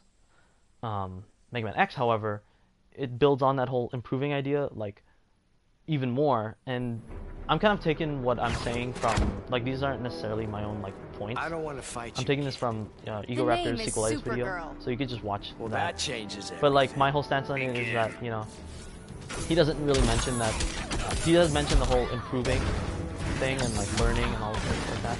But he doesn't mention how, you know, kind of just going through the Robot Master, like, correctly or incorrectly, whatever, is kind of like its own story within itself, right? It's kind of like, even though Mega Man's just programmed to, you know, Dr. Light told him, well, you gotta hunt them down, you gotta shut them down and all that stuff. He's kind of, you know, becoming better, like, throughout. It's kind of like Pinocchio almost, you know. He starts off as, he at first he comes to life, and then throughout his travels, throughout each stage, he develops more. He becomes more of his own personality. Yeah, he's a blank slate at first. He has no robot master. But then you find out that all of the potential that he has is to just, you know, it shows in how he's improved. You know, that if you take Mega Man at the beginning of the game till Mega Man where you fight the Wily boss, you know, normal Mega Man couldn't have beaten the Wily boss. But, you know, this improved new Mega Man can. X, it starts off with a tutorial stage, and, you know, Egoraptor goes into deep detail how much he loves that tutorial stage. I think it's really good too, because, you know, although I didn't play Mega Man X as a child, and I didn't have that whole, you know, I want to be like Zero, I want to improve. I just felt like, you know, it gives a goal. It gives a goal and gives a narrative. You know, you feel for Zero when he's being captured. You think, oh shit, like, if Zero's captured now, like when you're fighting Vile in the later stages, like near the end, it's like, Captain Cold wins. you know, you're not questioning yourself like, could I beat Vile? Even if you knew that it was scripted or not, no matter what age you are, right? Even, you know, because it's not that hard to tell that it's scripted or whatever. You're just like, you're not necessarily scared anymore that you're gonna lose to this guy, because you've gone through this whole, like, story, and the story is embedded in the gameplay, that you've gotten better alongside X, right? You know, not only do you have the ability to dash, Can't wait to hear those teeth chatter. you know how to dash well, you know how to dash right. Not only do you have a better charge shot, you know how to use it effectively. You can combo it with the other Maverick powers. So the kind of storytelling in video games, I don't think it necessarily should be like subtle or whatever, but then at the same time you can argue it shouldn't be the main focus, right? Because although visual novels, like, you know what you're getting into if you plan to play a visual novel, I just think that, you know, it's like the gameplay is just too, like, it's almost like, it's more like an interactive book. Like, yeah, okay. You know. And so, as much as I love them, I just think that, you know, when they take it to the whole point where you're just clicking, you know, you can save state anywhere, and then just load up from where you are. Like, even just making choices, it's just kind of, I don't know, like, you know, it's a fun idea, but then it kind of builds this whole thing. It builds off of, instead of building off of something like the legacy of something like Mario or Mega Man or Metroid, right? That whole simple side-scrolling, or like Pong or Pac-Man, right? Just moving, you know, character around, just following the ball, or following where your little, you know, pizza man is going. You know, it doesn't build off of that, but rather it builds off of those, like, click and point adventure games. And you know, if those, when they were in their prime, you know, weren't necessarily like the most riveting in gameplay, then, you know, why would visual novels, or even like I say visual novels, and you might think like those Japanese ones, of course you're not to blame. You know, even Eroge, but like Eroge is a whole different story. Like, it's meant for, its purpose is not to take in the story. I don't think I need to explain it,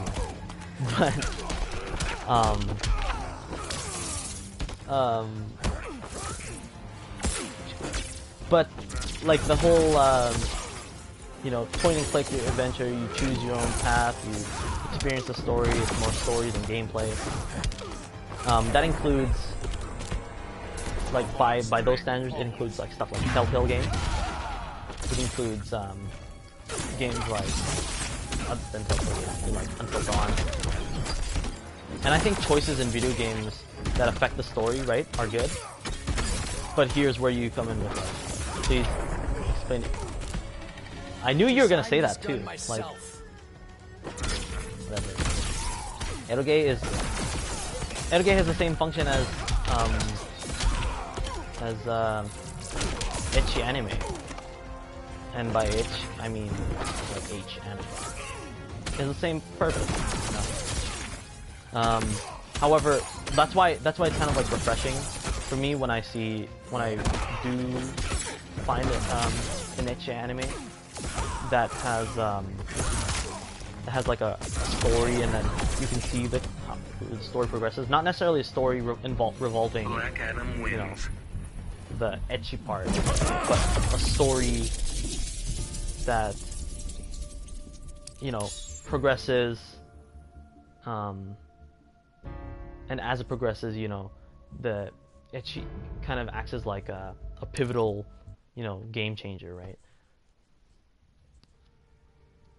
So I guess I contradicted what I first said, but I don't think that that's exactly.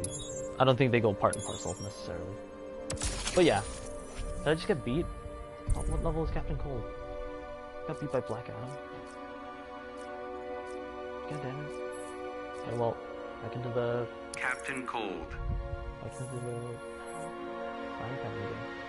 the yeah, no, I like visual novels, but I don't know if they should be considered, you know, like, as highly, like, you know, it makes no sense to me that a Telltale game should get Game of the Year because it's quote-unquote gameplay includes quick time events. If it is battle you want, and you will have it.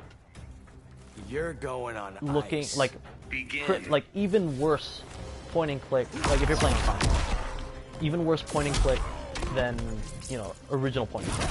Because if you're trying to point and click with a stick, like on the console, oh my god, like I have, it's just bad.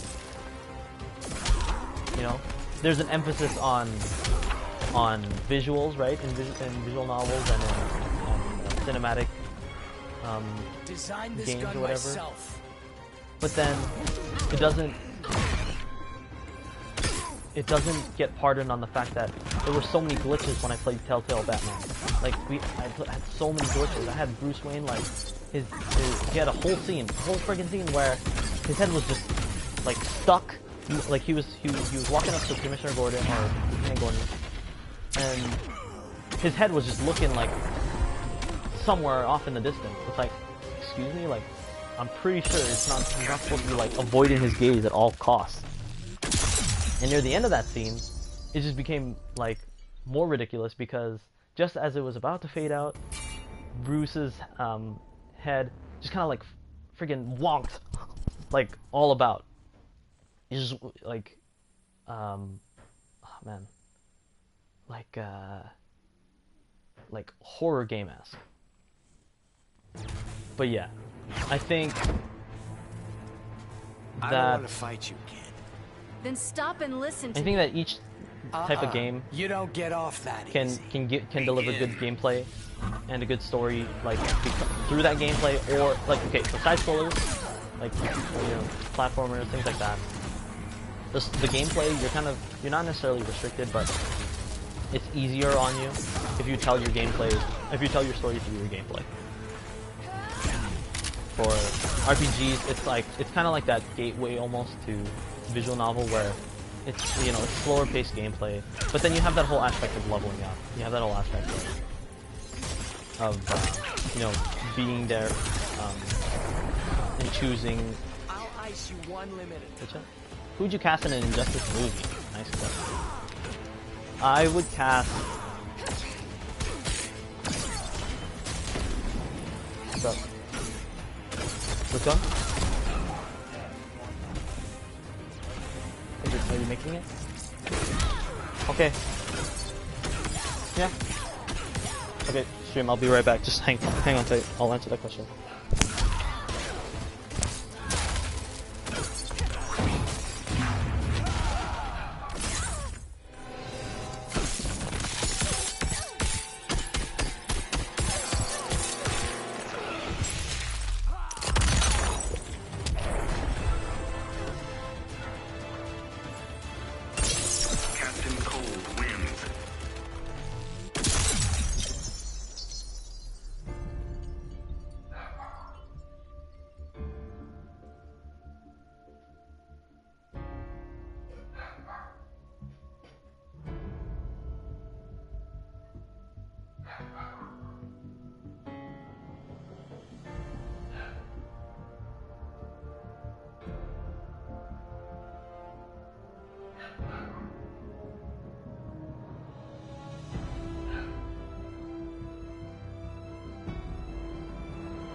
What's up, scrubs? I'm back.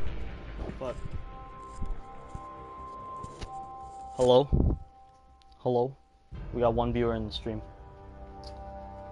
Okay. If you're okay, who would I cast in an Injustice movie, and who would play a convincing Captain Cold? Do I think Dane DeHaan or DeHaan would play convincing Captain Cold? I don't know. I mean, if they choose to hide his face, like all the gears in Injustice, then maybe. It's me! Wow, it's Caleb! Caleb, you're our loyal viewer. Man. You're like... I mean, it's gonna be on recording, but I guess you gotta say this right now, Caleb. You're MVP. You're the MVP What's the headline viewer. today, Cole? And this is your first stream. It's your first time, but you're already the MVP. You get a gold star. Begin. Anyways, you got any questions? Some Q&A time? Because I'm pretty much just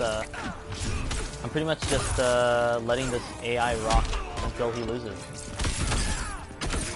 I mean, I can only imagine what, you know, everyone was doing while they're watching. Like, I don't expect you to just be watching my stream, but it's great that you're listening. Like, thanks. Do I have a Reddit AMA? Hey man, I don't know which account I would do it on, because I don't have nobody wants me to no one wants to ask me anything. I mean, they have, like, it's obviously not true, but what's my favorite type of tea? I actually really like chai tea, partly because just my mom loves chai tea, and that's the only kind of, like, that's the tea she'll make, you know, right away. I don't generally drink tea, partly because, you know, I usually just drink, in terms of hot drinks, I drink hot chocolate. But I generally like, am I slightly bisexual?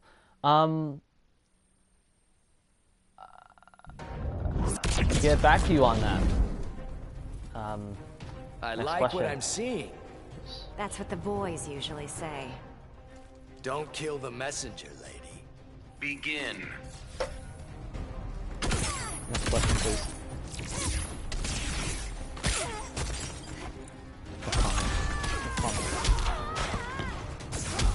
No, but honestly though, I don't think I am.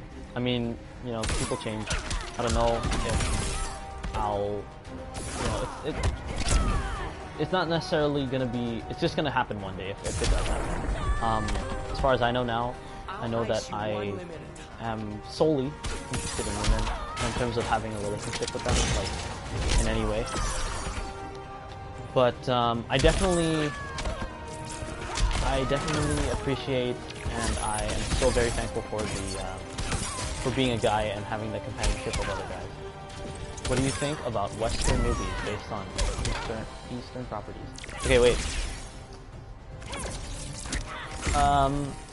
You can give an example, but let me think of one that I have a really strong opinion.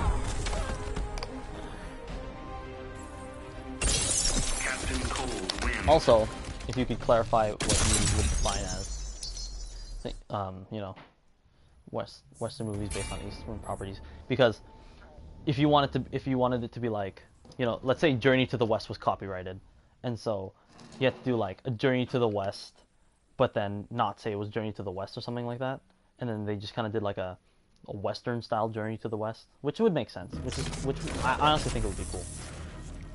But if you're talking like fully licensed, like as terrible as it is, you know, Dragon Ball Evolution has the support of, you know, Toei and Toriyama.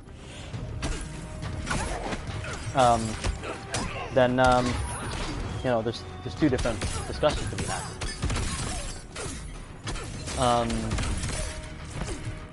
Let's put it like this. Let's do.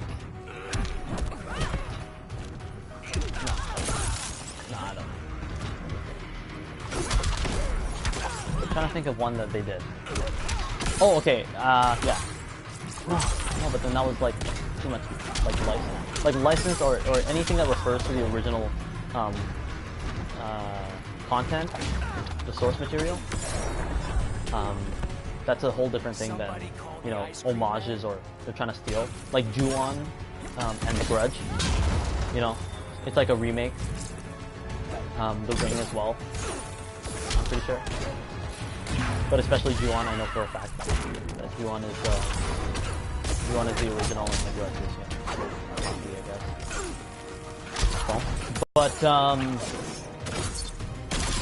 you could say that. You could say something like Edge of Tomorrow, the one with Tom Cruise and Emily Blunt, the one where he keeps on dying and dying and dying over and over again. That story was that's based off. I don't know if it was a manga or a novel because I haven't read it, but it was based. But I know that it's by Oba and I can't remember. Favorite song right now, other than "Man's Not Hot," of course. Okay, wait. Let me answer this. Let me answer this last question before. But something like Edge of Tomorrow, I think that it was done well, not having known the source material. Oh, wait, I know one. Matrix. Matrix has that whole. It's inspired by Ghost in the Shell, right? It's not necessarily Ghost in the Shell, but it's inspired by Ghost in the Shell. I think that if done right, then it's good, right? Matrix was done right, then it was good. Now let's compare that to the actual Ghost in the Shell movie. hate bugs. Beetles are insects, like not bugs. This You're year. still getting squished. I haven't watched that. However, I don't think they did anything wrong with the casting, personally, because it feels like if you didn't like it, in the end, it's inevitable. So, you know, in the end, the movie's not going to necessarily be critiqued for that.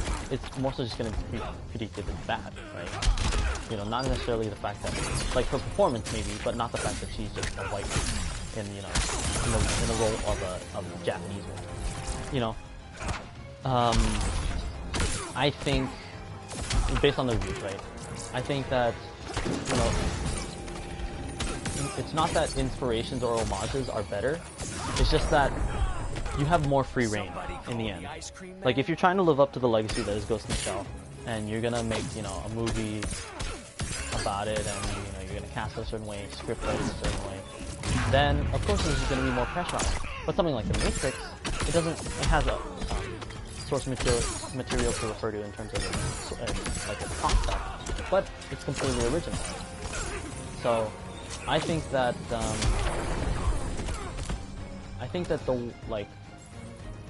there's a problem with Hollywood, right? And how they try to you know, be so extravagant in how they adapt these Eastern properties. And then I think that there's value in trying to take these Eastern properties and especially like the values behind them, because, you know, in the end, like Asian values or you know, just anywhere, like, yeah, I've been thinking about by Eastern, yeah, I guess Asian. Plan to But steal like a Asian kiss, values, they're Cole? different from I'm a damn Western values, like the conglomerate of what is, you know, American culture, and, you know, like Canadian culture. So I don't think that it should be, you know, I don't think that it should be tried, like it should be forced to be translated properly. Or, you know what I mean, translated, that means, like, transferred to one set of audiences to another, right? That, you know, the adaptations to be made should be catered to your audience, or your regional audience, but, you know, it's hard because you also have to keep it near the source material. So I think that generally they yeah, sure, I'll use that. Thanks. Yeah, yeah. You can close the door, please.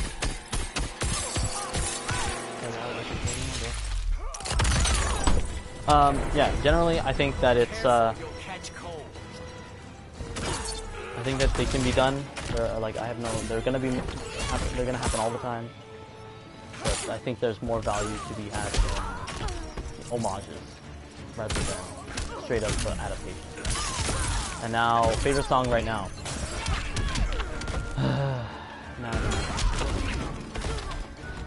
Like, I don't know, because there's so many. Like a song that, okay, wait, let me check it. Let me check the phone to see what song I've been listening to. I'm listening to the new Gemini album. Out of 10, I don't know, give it a 6 because it's passable and it's good, but this is, you know, there's no, I don't think that it's because there's no Ryan Lewis with Macklemore in this. I just think that it, like, not necessarily, right? It could be, it could definitely be, you could argue it as well. But I think that it's just like, it's not, it's more like, a lot of like filler songs, a lot of like to fill up the season or what the kind of rap that's going on right now. It's more so an album that reflects, like, you know, it's got those whole like those tropes that we're expecting, or those things that we're expecting from songs nowadays. Like it's like this artist, you know, featuring one of the Migos. You know, he's got Willy Wonka featuring Quake or Offset. But like, I don't know, I don't think it's bad, but I just don't think that, you know, and I don't think it's, I'll finish that point. I don't think it's necessarily inspiring, but then again, you could say that Macklemore doesn't necessarily need to be inspiring, but, you know, and that was more like a collaborative thing, like when it's with him and Ryan Lewis, they're inspiring. I haven't listened to this Unreal Network, but yeah, it felt like the Heist was really inspiring, and it was mixed with, like, you know, those hype songs like Can't Hold Us, and you know, of course it went to the top within that year, right? And of course there's also Hell will freeze over first. Was the baby sort of song of the album. And of those two songs, right, you have both, they're both kind of hype, but then, you know, Surf's Up has more of like a real message, or like a less tedious message than just, yeah, we're so good, we're so, you know, we're the best, we're gonna wreck everything, they can't hold us down, you know. It gets you kind of pumped up, it gets you going, but like, it also brings light to, like, why are you gonna pay so much money for clothing? Like, materialism. And it's not like there's none of that in Gemini. It just feels like, you know, there's only one song which doesn't have any features on it, and 10 Million just sounds like you could replace Macklemore with any other rapper, and, you know, the sort of like the cadence would match up, you know, the way that they go with the Captain. Yeah, just the cadence would match up. Just need a priest and we can walk into a bar. It doesn't. Begin. It doesn't really.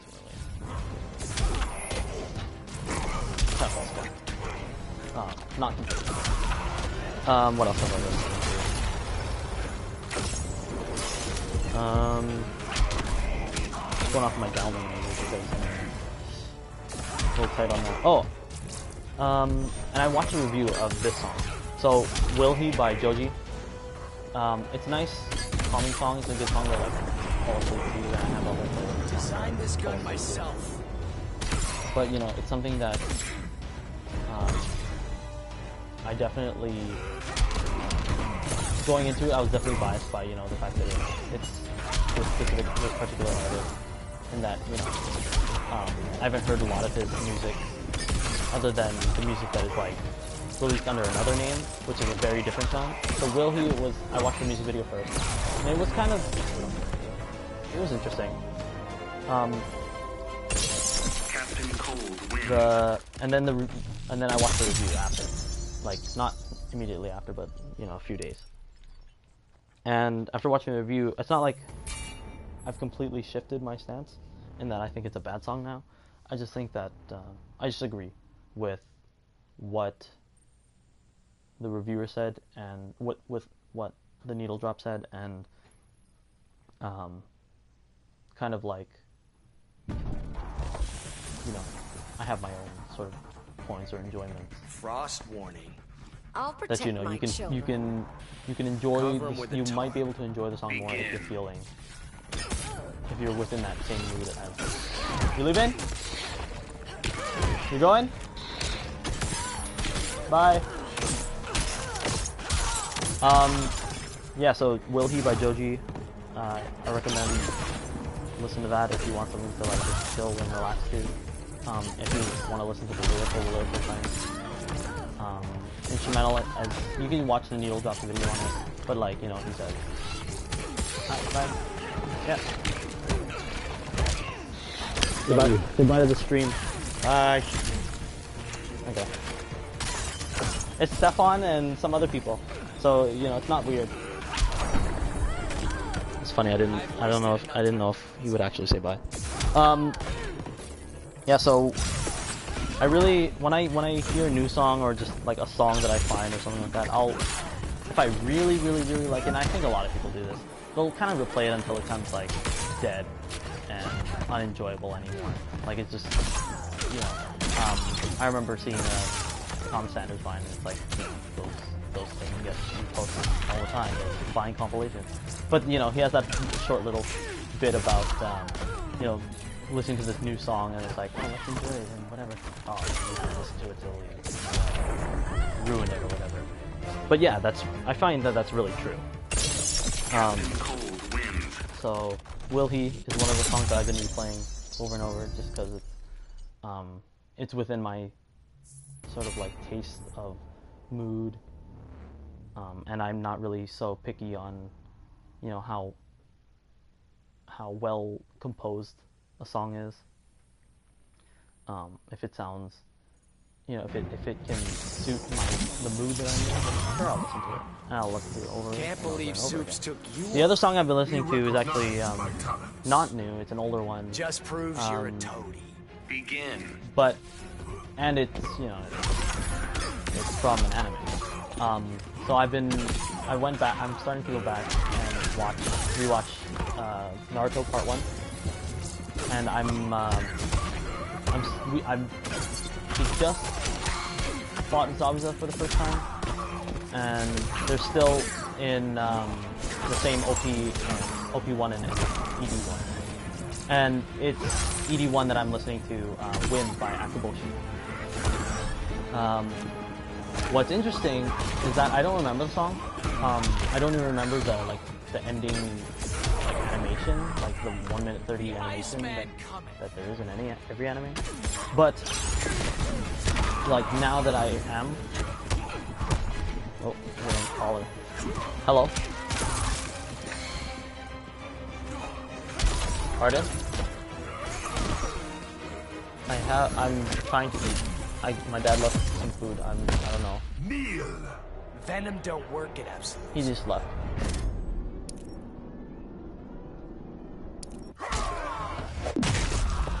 Oh, okay.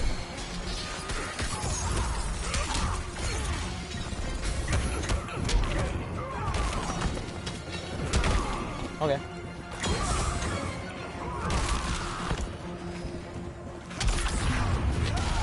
Yeah. Sure. Yeah. I'll just hang. I won't order much because I do have food, so I'll just get maybe. But yeah. Okay. I'll just come by and then call me when you're at the door.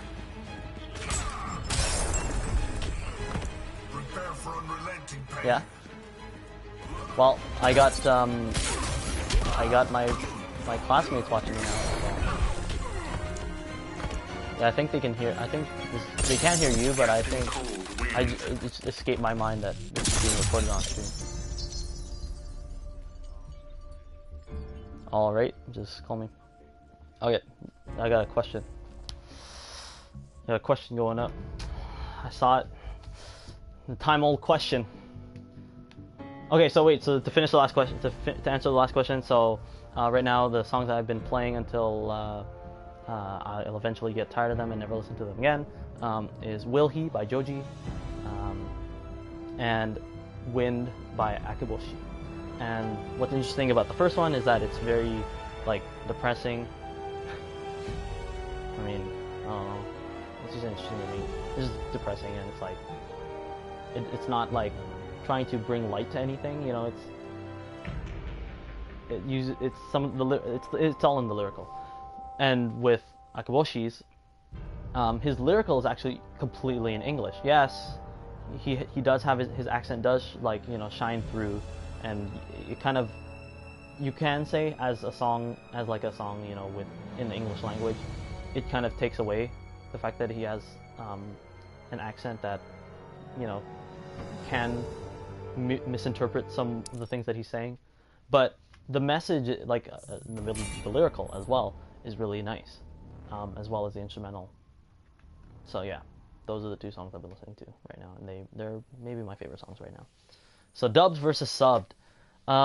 Here's the thing: you don't need to watch subbed or dubbed if you're really a thing. There's a like, new ice age coming. And I think we'll get into the whole weeaboo discussion. But you I don't won't. think you're a weeb for wanting to learn Japanese, for wanting to watch anime without subtitles,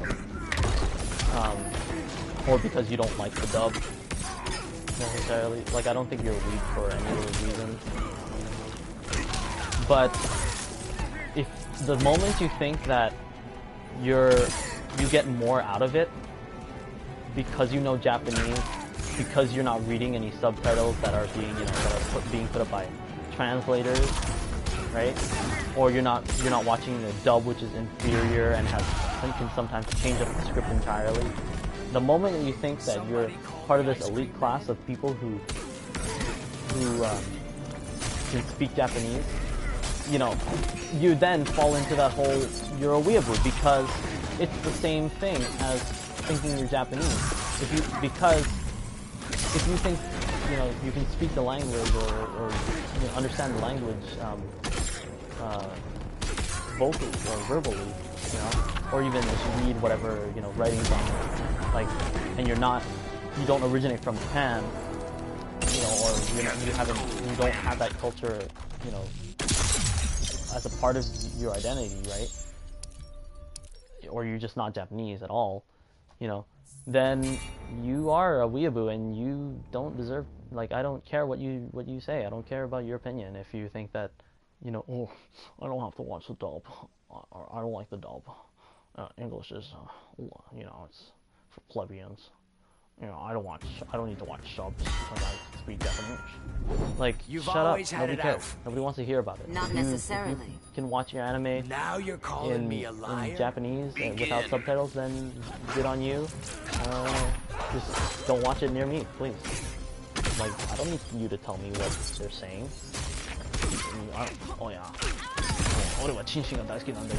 I like this. I like dick. I'm like, okay, thanks. I mean, you know, that's what the subtitle said. But, you know, I don't need your commentary. Stories in Japanese have more depth than they do in English. Somebody call the ice cream man? See, that's okay. Now here's the thing: when people say that stories have more depth in Japanese than they have in English, I ask them, how do they have more depth? And here's what I'm expecting an answer for. They have better performances. They're more. The script is more is less, you know, filtered or verbose, so that it's very straightforward. It's, you know, Hell will it's not, freeze over first. you know, I feel for you, an admiration that spans across the heavens, rather than just I love you as much as the sun and stars, or you know, my love for you can be counted, you know, whatever. It's limitless. It's like it. I don't think that.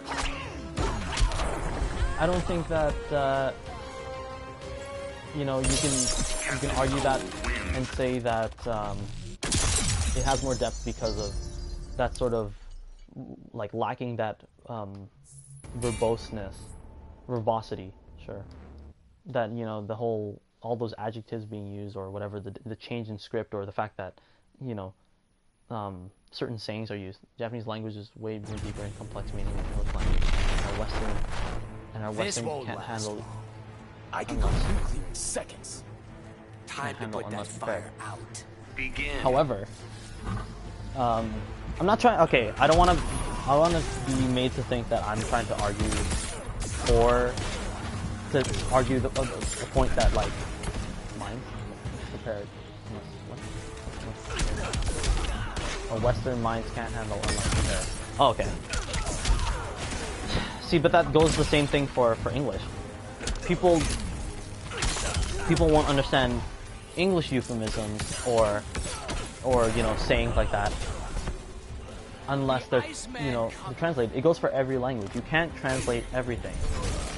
You can say, okay, well then that just proves my point because anime is in Japanese, and you know, that makes it so that the story is less deep when any English, you know, subs are trying to interpret what they're saying, or English dub is trying to rewrite the script to allude to things that English speakers know.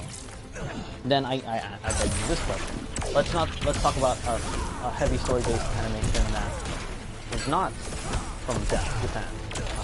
Of course, you know, it's Avatar, The Last Airbender. Mind you, I'm not fully prepared to discuss this, you know, and I have my full stance, so, you know, I could be wrong, I could be just incompetent, but bear with me. Here's an idea. With that whole stance that, you know, Japanese language and the way that the stories are told in its original form are much more complex and mindful and imaginative than the English language.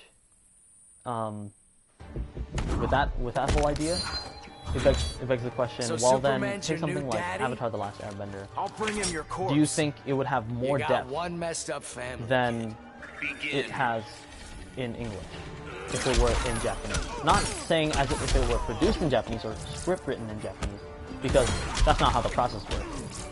You know, it's not like they're gonna remake the whole anime. You know, they're not gonna reanimate anything. That's not what they do in anime, unless you're, you know, but like, you know, you just take whatever animation there is, and then just translate the script, and then rewrite it to work in that language so that people understand it. I personally, like, you know, and me, this is where I'm not fully prepared to speak on this because I don't speak Japanese. I can't give an example of what one instance of Avatar might sound like, you know, in Japanese versus what it sounds like in English, right? But, you know, it's one of those things where, you know, if you were to translate it and to, you know, change up something to sort of work within the culture, the conventional norms, then you wouldn't be gaining anything ever. I'm not saying that. I don't know what that says, and I don't want to go into Google Translate, and I don't think that would work because Google Translate sucks. So if you would care to understand that, but I don't know if that was a diss.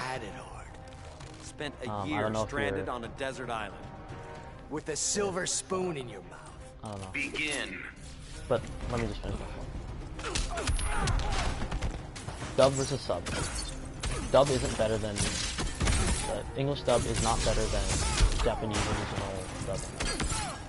Sub is also not better than English dub because both involve English and writing and interpreting and translating. The only reason why Japanese original dub without any subtitles, being able to understand that, right? Don't forget Spanish dub.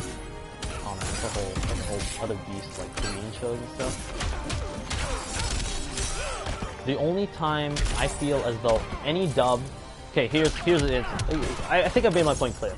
You can't, like, the English dubs are, I value them. I watch English dubs. Okay, and now here's the reason. And before I get into my final closing point, I watch English dubs when I want to experience the story but just listen to it, right? I'm not losing out on what the story actually is, I might be losing out on the performance of the original performance, but it doesn't mean that think about it like this. Professional dubs aren't fan dubs. They're not abridged series. Like, and even now, abridged series are more well produced, right? You can't think that a dub's gonna be worse than the Japanese dub simply because, they're bad actors or they're bad voices, or they're bad voices or the voices don't, translate well. But because people don't. Like, if you think people talk like that in Japan, like, just watch the Philly Frank Weeaboo video. He mentions it. If you think people say, still wired to a detonator? "Ore wa kachita," Help me, Lenny. or "Ore no kachita," people don't talk like that. Freeze your head. And so, when you translate that into English, and I have, or "yatta," that's easy. Like, I did it, or "hooray," and it's like "yatta," or "yatta zo," he's so exaggerated. When that translates into English, it's "yes, I did it," And I tried not to put as much effort into that, because like that. Ghost Story's original Japanese dub versus English dub. Search it up. The Iceman coming. I don't know about that. I'll search it up, but I don't know. I can't. I don't know. I'll do that later, unless it's like, unless it adds some substantial, like, argumentative evidence as to if dub or sub is better. Because here's the thing, there's still a problem with subs. You can't take subs as, you can't think, like, if you're watching subs, you can't think that you're better than someone who's watching subs, because you're still reading it in English. If you really want to think that you're better, and clearly think, right? You'll think, what did you say earlier? If you really want to think you're better than someone watching English, if you're watching English, then you better check yourself and learn Japanese. Fine, I'll watch it. Captain Cold wins. Fine.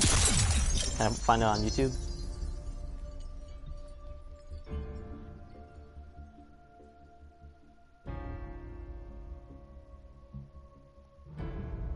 Ghost Store. These English dubs. Which one should I watch first?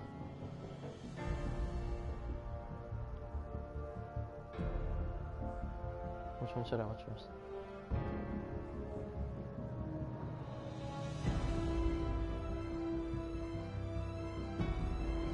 Anthony Russo.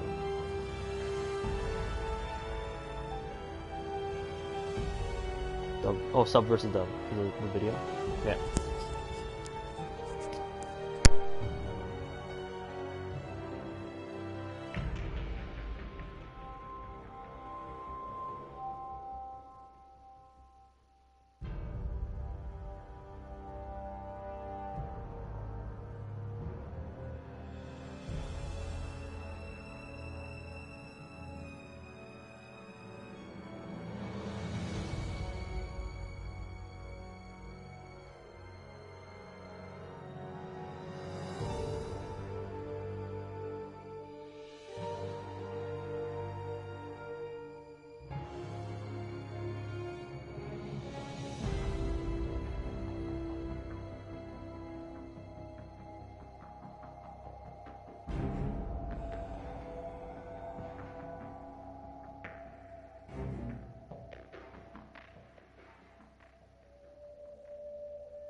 Okay, saw that Air Force Ranger clip.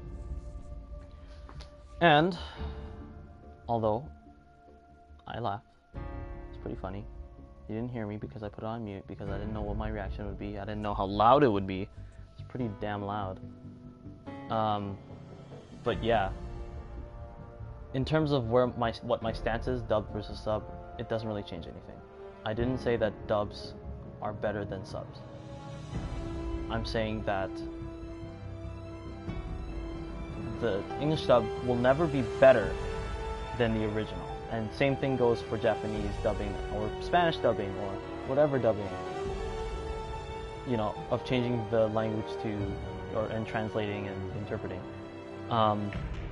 There are definitely, I didn't check what studio actually did produce this dub.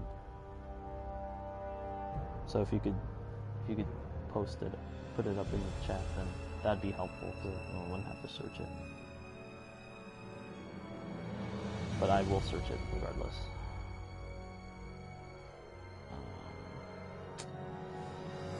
Ghost stories.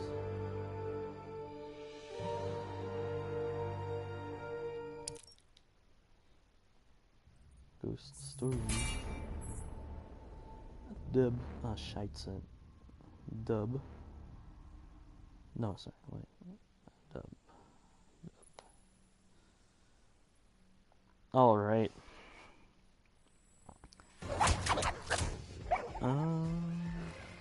How's your hammer hanging? Next to my severed head collection. ADV Films. You try to be friendly. Out of Houston, Texas. Begin. Oh, okay, Texas. Specializing in publishing anime, ADV Films, specializing in publishing anime and tokusatsu series, or tokusatsu videos and other live action series. So tokusatsu being Kamen Rider. And forgive me if I'm wrong, because I know one of these is a Toku fan. Power Rangers or Super Sentai or whatever. It's not whatever. Super Sentai. Another live action video. Ultraman maybe. In 1996, ADV Films opened its UK division and diversified into the realm of live-action television such as Andromeda and Japanese. Careful, you'll catch cold.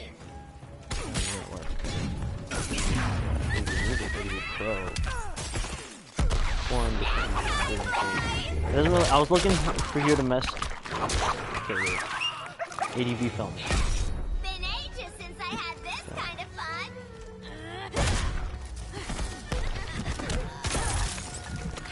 AD Vision.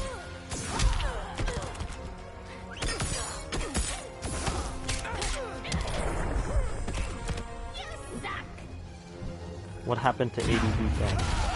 What's happening with ADV Films? Now everyone has read the news. ADV Films is no longer.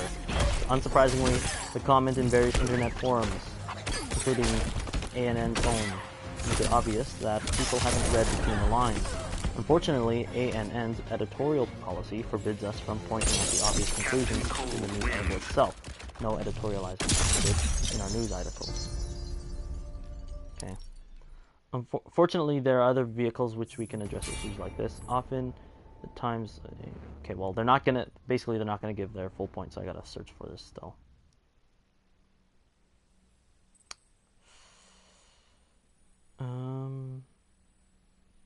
ADV Vision, parent company of ADV Film, Catch Infusion. I'm pretty funny too, you know. Let's hear what you've got. I'm more into physical comedy. Where can we find?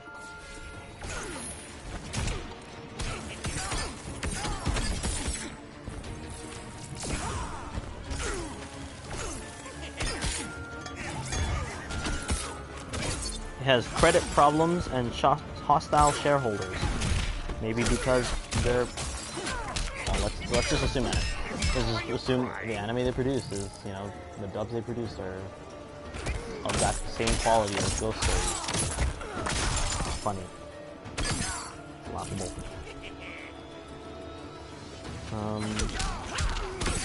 Yeah, so on the bright side here, I mean, ADV Films is no more, so we'll never get any more of their dubs, unless, I mean, you like Air Force Ranger.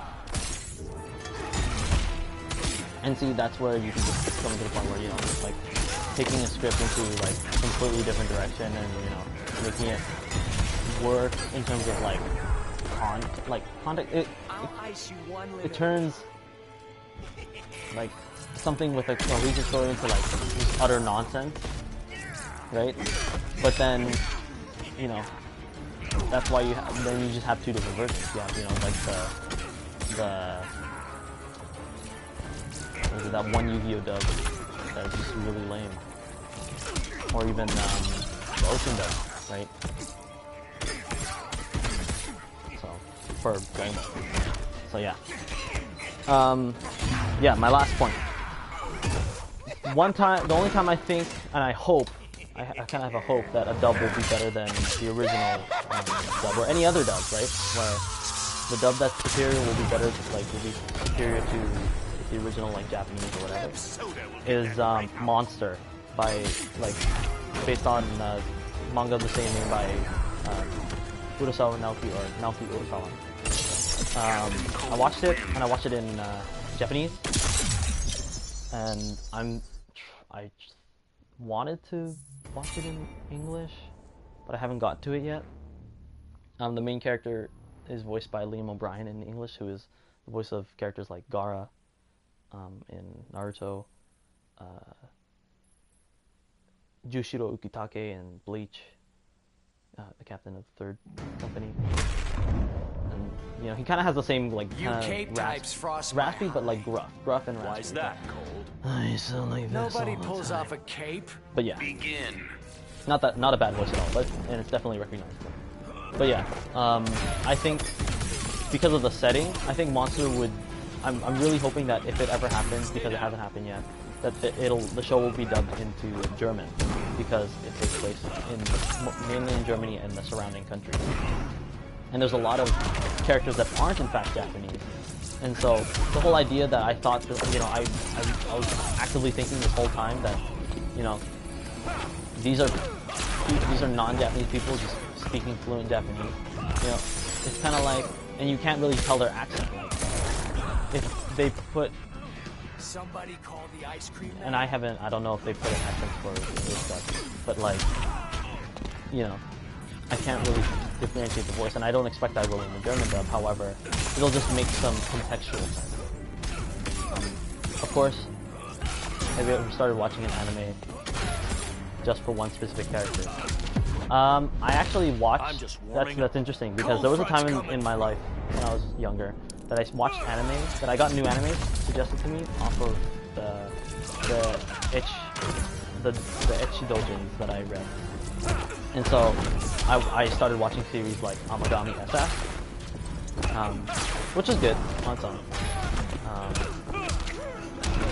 And then I also it also led me to watch Evangelion.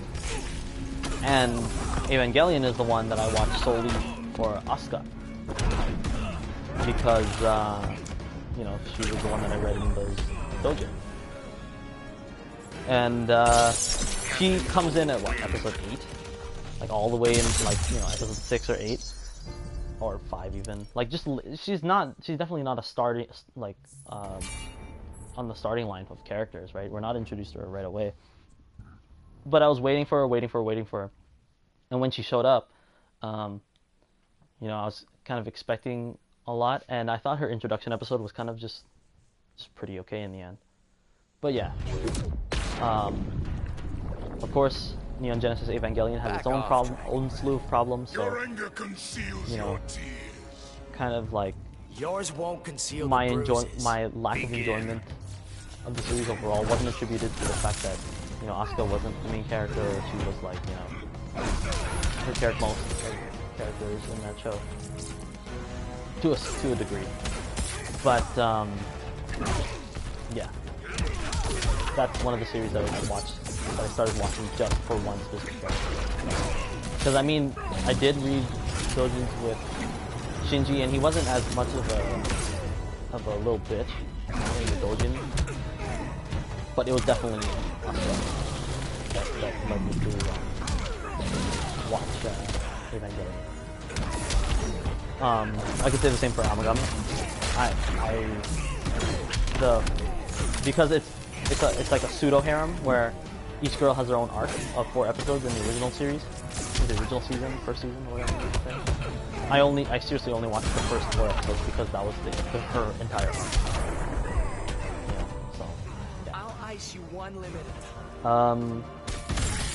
But yeah. I mean, if you think about it now, if we're talking about what I gravitate here, because I mean, one of my viewers know, but you know, just for the record, I don't have a distaste or a preference towards lollies. You know, I'll watch them, but then the enjoyment of the lolly is completely subjective to whether or not it's done, you know. Because, I mean, there's lots of tropes of lollies, so. What's your thoughts of JoJo's Bizarre Adventure? No spoilers, I haven't seen part 4 at all. Okay, part 1. You don't need to. I mean, Caleb, you've already watched all of it. I'll tell you right now, watching the whole of part 1 in terms of an anime is a waste of time. You seriously only have to watch episodes 1, 2, and like 8, 9, and 10 or whatever I think is how long the first part runs until. Everything in between where he's, you know, fighting against whatever their faces are. See, I can't even remember because whatever the night, Mary's Knights or whatever. Eyes of Heaven. Have I played Eyes of Heaven? I've not played Eyes of Heaven. I know the story of Eyes of Heaven. I think that the concept of Requiem stand over heaven, right? Or a Requiem stand being a stand over heaven. I think that's cool. You get the world over heaven. You got Star Platinum over heaven. You got Made in Heaven over heaven. Not that we see Made in Heaven over heaven, but yeah. I think Eyes of Heaven is less like a less competitive JoJo than All-Star Battle. I really want to get that game and see if and try it out because it kind of has those elements of both Tekken and Street Fighter, where it's a 3D space, but it's limited to the movement is kind of limited to a block. There's conventional inputs for specials. I say conventional for specials, and there's meters. But like in Eyes of Heaven, I just think that Eyes of Heaven is like you're just getting it for like the whole, you know, the whole deal of, you know, you want to play double team action. But like it's the same roster in All-Star Battle as Eyes of Heaven, even though All-Star Battle is a little bit older. It's more All-Star Battle is more competitive. Eyes of Heaven is more for like anime fans, not so much for competition. Just like I have Dragon Ball Z Battle Z for the PS3. It was a bad investment, you know. But like, it seemed I didn't know much about it at the time. I didn't research into the time. Granted, I feel like I was a little bit less mature in, you know, looking into my games compared to now, like having invested into Marvel since its announcement. And then just deciding to cash out before it actually came out, like the day it came out. But yeah, JoJo's Bizarre Adventure, yeah. Watching all of part 1, okay, well, you have to read, you don't necessarily need to read all of it, right? If you don't have to watch all of it, you don't need to read all of it, which means, I have the JoJoniums, which are like, they did like, for Shonen Jump, right? Let's say for Naruto or Bleach, and Dragon Ball. They did like the whole 1, 2, 3 issues or volumes in one big volume. Have you thought about getting Xenoverse? Nope, and I won't get Xenoverse. And I don't feel bad for missing out on Xenoverse. I don't feel bad on missing out on Ultimate Tenkaichi. I don't feel bad on missing out on Xenoverse 2. And you know, I do thought I missed out on. What's it called? The one that's like it's kind of like almost like an HD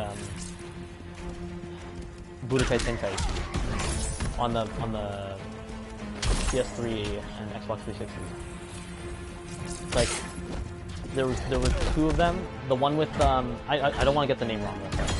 The one with Super Saiyan 3 Vegeta and Super Saiyan 3 Broly, I think. Hello? Okay. Okay. Alright. Lovely streamers and streamies. I will be back after a while. I'm going out like thirsty YouTuber or whatever, but I'm really not. Just there's a great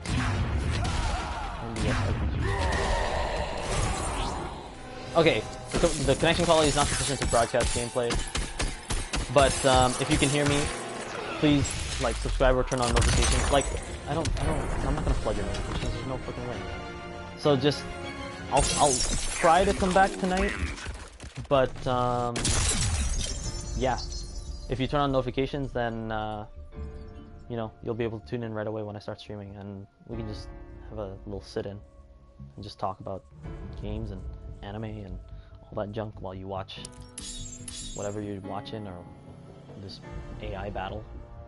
So I'll give a little bit of time for the delay to set in and you guys to comment anything before I go. But yeah, for sure, if you like, if you're embarrassed about subscribing to me, then I understand. But like, if you really want to get notifications, then yeah, just subscribe, turn on the bell.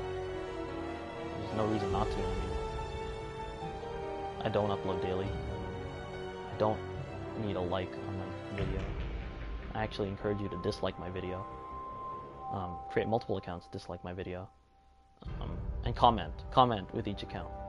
Comment with the first account and then reply to that comment. You should play.